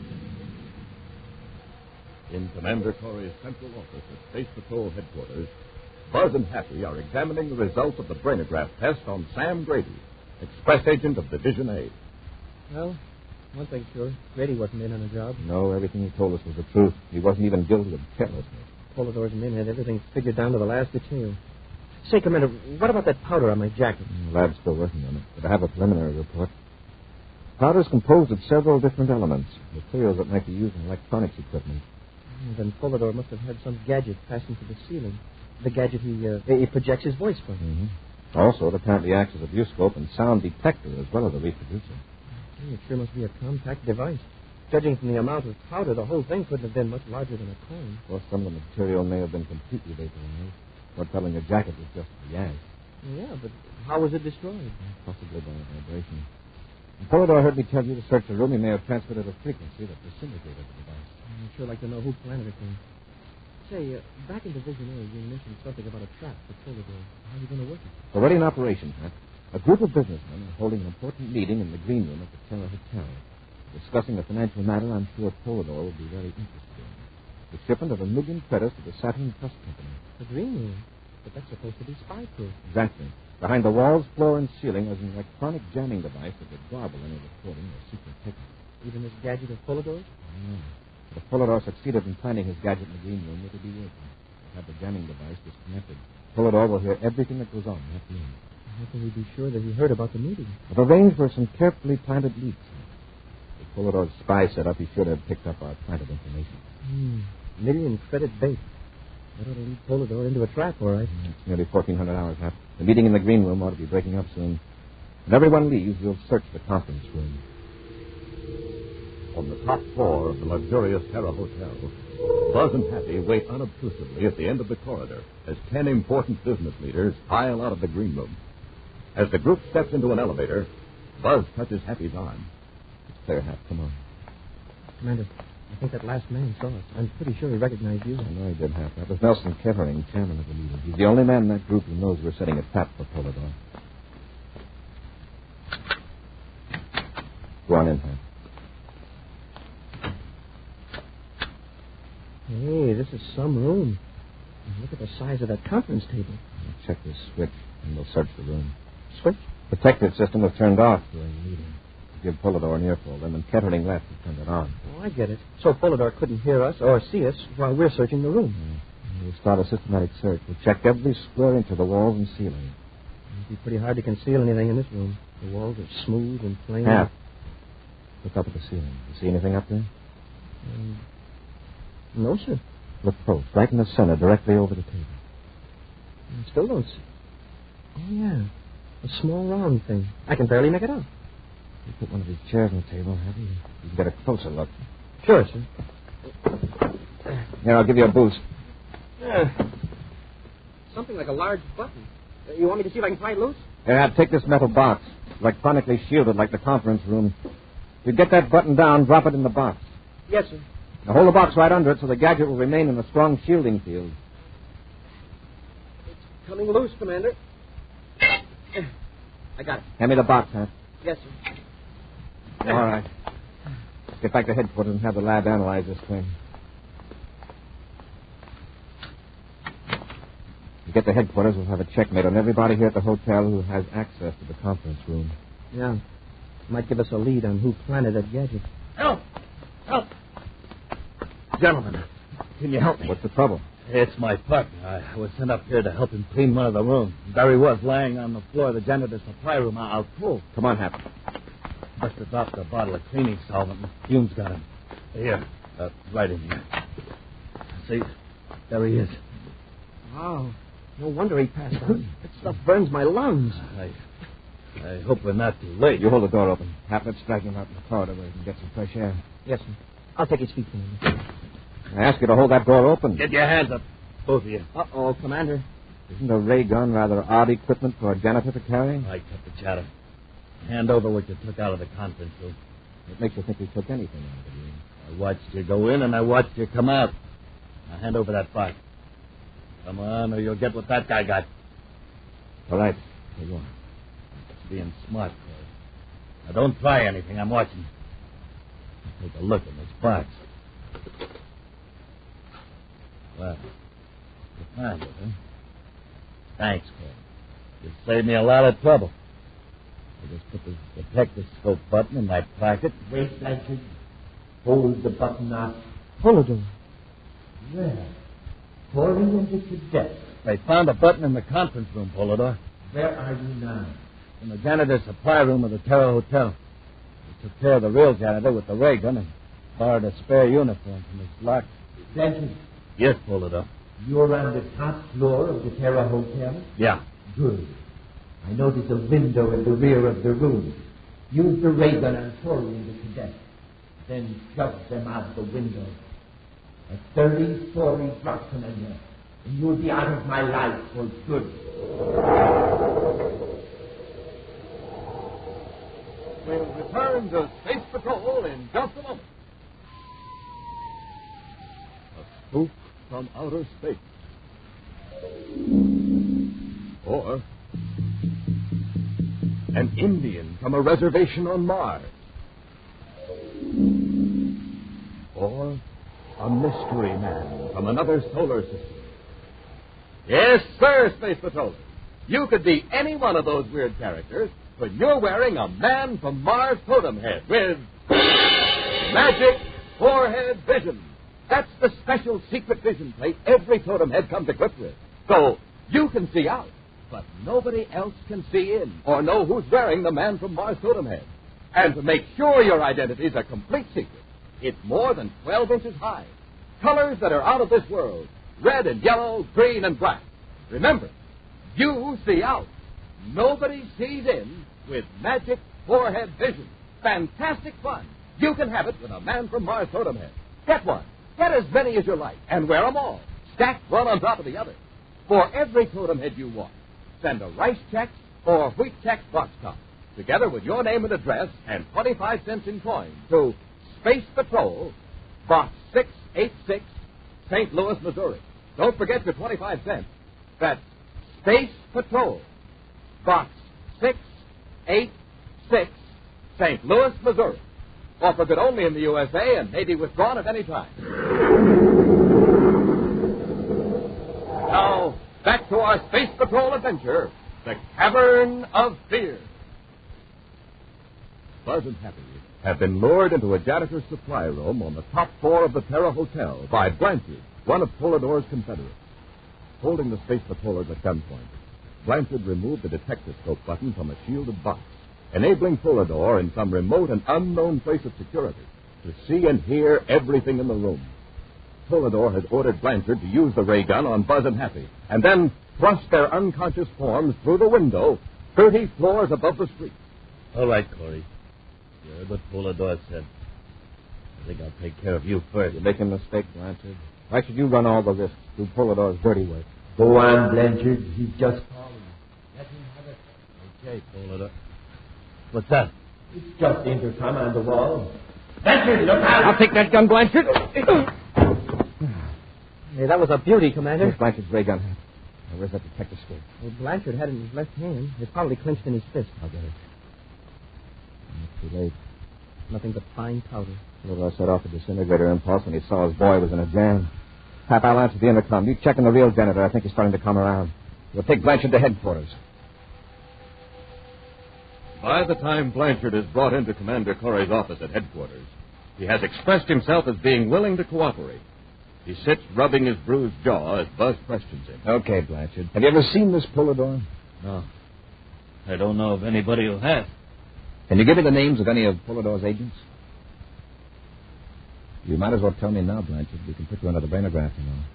All right, I'll tell you. I only know one of them, Pete Vorchek. I worked with him once. Where's Vorchek now? I don't know. He split up after a job at the express office. Oh, the Zyklon theft. Vorchek had his special orders. I had mine. But wait. But Vorchek and I got pretty chummy. He told me a couple of things I wasn't supposed to know about the cabin. What cabin? It's a place on Neptune, Sector 17K. Vorchek was supposed to go to the cavern with the Zyklon. And meet Polidor there, maybe? Yeah, I doubt it. Nobody ever meets Polidor, except probably one or two of the higher-ups. This cavern on Neptune, how many men are there? Probably just Vorchek now. Polidor doesn't like the boys to get together and compare notes. Unless what? Unless he's got somebody in the Cavern of Fear. Cavern of Fear? Well, maybe Vorchek is pulling my leg. The Cavern of Fear is supposed to be a place Polidor uses to throw a scare into wise guys that get out of line. Part of the cavern is cold and damp and pitch dark. The icy water drips from the walls. Polidor had these detectascopes hidden around, and hour after hour, these horrible noises boom around in the cavern. Vorchek says he's seen some pretty brave guys going nearly out of their minds. Vorchek is there, he'll be contacted by Polidor. Blanchard, can you tell me exactly where this cavern is? If I could see a map of Neptune, I think I could. Vorchek mentioned a couple of landmarks. If we aren't too close, Vorchek could see the ship and warn Polidor. Well, Commander, if one man were to be dropped off a couple miles away in a spacesuit, he might find out quite a bit. Yes, but if he were discovered... Well, I think I could do a little scouting without being caught, sir. Please, sir. And I could keep in contact with you and the ship on a secret frequency. All right, but remember, you're volunteering as a scout and not as a one-man assault force. Turn Blanchard over to the guard. We'll blast off for Neptune. In a remote, mountainous region of the planet Neptune, Pete Vorchek advances the heat regulator in a sealed-off section of a system of caverns. Then goes to a spaceophone transmitter and adjusts the controls. Pete Vorchek at Neptune Station calling Polidor. Vorchek to Polidor. Polidor here. I was about to call you, Vorchek. I was beginning to think you'd forgotten about me. When do I get away from here? I've had my hands full with Commander Corey. He captured one of my men, Blanchard. Blanchard? Yes, but there is no need to worry. Blanchard knows nothing that can lead Corey to me or to you. Isn't it right? Yes. Yes, of course. Corey, however, is getting to be a problem. He discovered one of my detectoscopes. Had his hand on it for a few minutes before I was able to destroy it. We shall have to be more careful in hiding them after this. Oh, you will remain where you are until I eliminate Corey. But Polidor... It won't be very long. Let me tell you. Corey doesn't know it, but pride is Far to the east, the Terra 5 circles over the mountains of Neptune. Alone in the ship, Commander Corey sets the spaceophone receiver to a secret space patrol frequency. Anxiously, Buzz waits. And then... Cadet Happy calling Commander Corey aboard Terra 5. Corey here. Go ahead, Hap. Blanchard's tip is on the level, sir. I've located the entrance to Polidor's cavern. Any sign of life? Not yet. Except for the airlock at the cavern opening, it looks like any other mountain in this part of Neptune. Don't take any chance of being seen. I'm a good mile from the cavern, sir, hiding behind some rocks. But with these binoculars, the airlock looks only about 20 feet away. Where you stand, how close could I land the ship without tipping off Vorchek if he's in the cavern?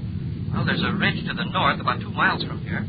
If you could set down behind that, you'd be okay. All right, Hap, I'll join you. Give me your exact location. As Happy crouches behind the rock, watching the cavern entrance, he's unaware of the tread of heavy space boots behind him. As Happy looks northward for a glimpse of the Terra 5, a man in a spacesuit steps up behind him with blast gun in hand. Get your hands up, Cadet, and away from the spaceophone control. Where did you come from? The cavern over there. You were watching the wrong entrance. You're Vorchek, then. That's right. You're waiting for Commander Corey.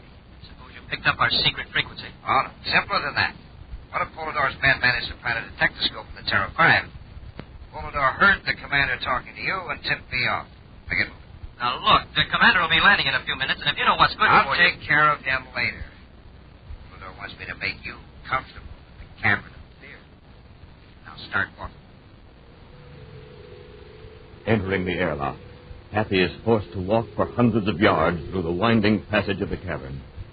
Vorchek has opened the facepiece of Happy's spacesuit, and the cadet can smell the cold, dank air of the cavern. The rocky walls glisten with a greasy wetness in the beams of Vorchek's automolight. Suddenly, Happy finds himself in total darkness and is aware that he is alone. Hey, Vorchek, where are you? Vorchek, what happened to the light? Hey! Smoking rockets, a wild animal, and me in the dark without a gun. Coming closer. Are you frightened, Cadet? Polidor. Well, that's a relief. A relief? Well, sure. Now I know there's no wild animal in the cavern. That roar was just a sound effect projected here the way your voice is, by your detectoscopes. Quite logical. However, you can be quite sure, can you? What do you mean? I am far away on another planet, but you can be certain just what might be in this cavern. Listen. Some animal may be creeping closer, its claws scraping the rough rocks. Sure. Let's hear some more of your sound effects, Polidor. Put on a show for me. You are brave now, but wait a few hours. The darkness will have its effect on your reason. Your senses will play tricks on you. Your imagination will get out of control. And for the first time in your life, you will know pure terror. Landing the Terra 5 and not finding Happy, Commander Corey has made his way to the cavern searching for the cadet. Cautiously, he makes his way through the winding passage with the aid of an atomolite. Occasionally, from the blackness ahead come strange sounds. Oh, shut up. Happy! Happy, where are you? Commander, I see your light. I'm back here. I'm coming, Happy. Oh, what's that? Oh, just one of Polidor's tricks. He's trying to scare us with sound. Corey, you're only a few yards from the cadet, and I am on another planet. But watch, you'll never reach him. Commander, look out! The gate's closing! Happy! It's no use, Commander. The cadet is locked behind the gate, and Vorchek will see that you don't escape. Look, Polidor, there'll be a squadron of Space Patrol ships here looking for us. Let them come. Vorchek will be gone when the Zyklons are full. And, of course, I am here in voice only. This whole section of Neptune is being watched right now. Your man Vorchek can't get through that patrol. Thank you, Commander. He can't escape in his ship, but he can in yours. Not unless I'm in it. The controls are locked, and only Happy and I can operate them. Oh, well, I don't mind losing Vorchek and the Zyklon if I can do away with you and the cadet. Vorchek can risk being shot down by your patrol ships if he likes. Right behind you with the blaster, Corey, so get him up. Well, Vorchek, you've been getting an earful, huh? Yes. You're going to get me out of here, Corey. Vorchek, don't be a fool. It's a trick. Maybe, Polidor. But I know where I stand with you now. Come on, Corey, let's go. Just a minute. Open the gate and let the cadet out. Let him stay in here. I can't watch both of you. You leave him here alone in this cavern? Maybe Polidor will talk to him during his final hours. Come on, Corey, let's get out of here. You go first. All right. That's the way you want it. Had enough? On your feet. Sure. Now open that gate, Vorchek. Take it easy. He's only kidding. Here's the control back of this shelf of rock.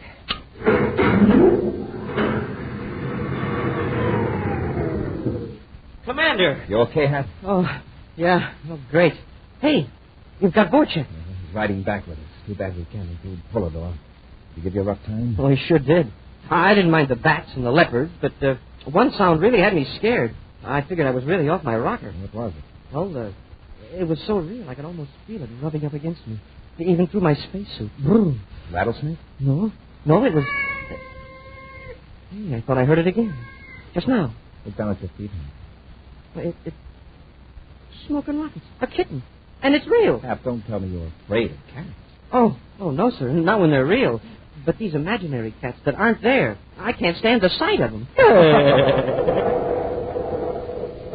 In just a moment, a preview of next week's exciting Space Patrol adventure, which will be brought to you by Nestle's Quick, for the greatest tasting chocolate milk and those famous Nestle's chocolate bars.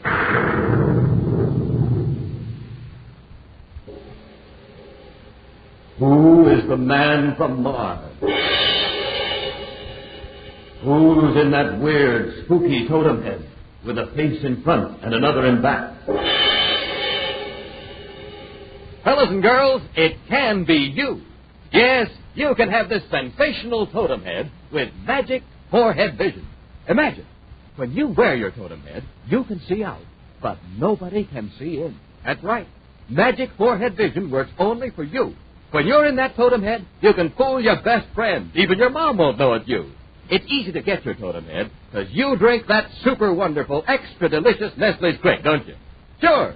You know Quick makes the best chocolate milk in the universe.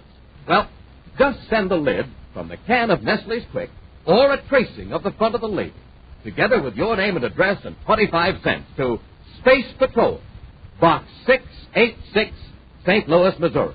That address again, Space Patrol, Box 686, St. Louis, Missouri. You'll get your totem head soon, so you can be the man from Mars.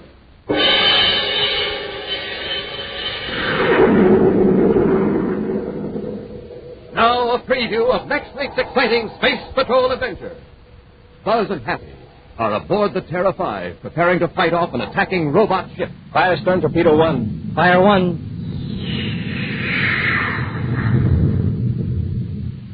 Surely you don't think I'm aboard this robot ship, Commander? In a few seconds, Polidor, there won't be any ship. Hey, Commander, the torpedo exploded short of the target. The ship is protected by a force field. Our torpedoes explode when they hit the field. That's right. You can't stop this robot ship. It's gaining on us, sir. If we don't act quickly, it'll ram us and blow us to bits. Be sure to join us next week for the thrilling story, Race Against Time. Space Patrol, created by Mike Moser, starring Ed Kemmer as Commander Corey and Lynn Osborne as Cadet Happy, was written by Lou Houston, produced and directed by Larry Robertson. Executive producer, Mike Beverly. Other players were Norman Jolly, Ken Mayer, and Bela Kovac. George Barclay speaking. Don't forget to tune in next Saturday and every Saturday for exciting adventure on Space Patrol! Space Patrol was brought to you today by Rice Chex and Wheat Chex, the bite-sized cereals in the red and white checkerboard packages. Be sure to see another exciting Space Patrol story on your local ABC television station. Consult your newspaper for time and channel. This program is broadcast to our armed forces overseas through the worldwide facilities of the Armed Forces Radio Service. Space Patrol came to you transcribed from Hollywood. This is ABC Radio Network.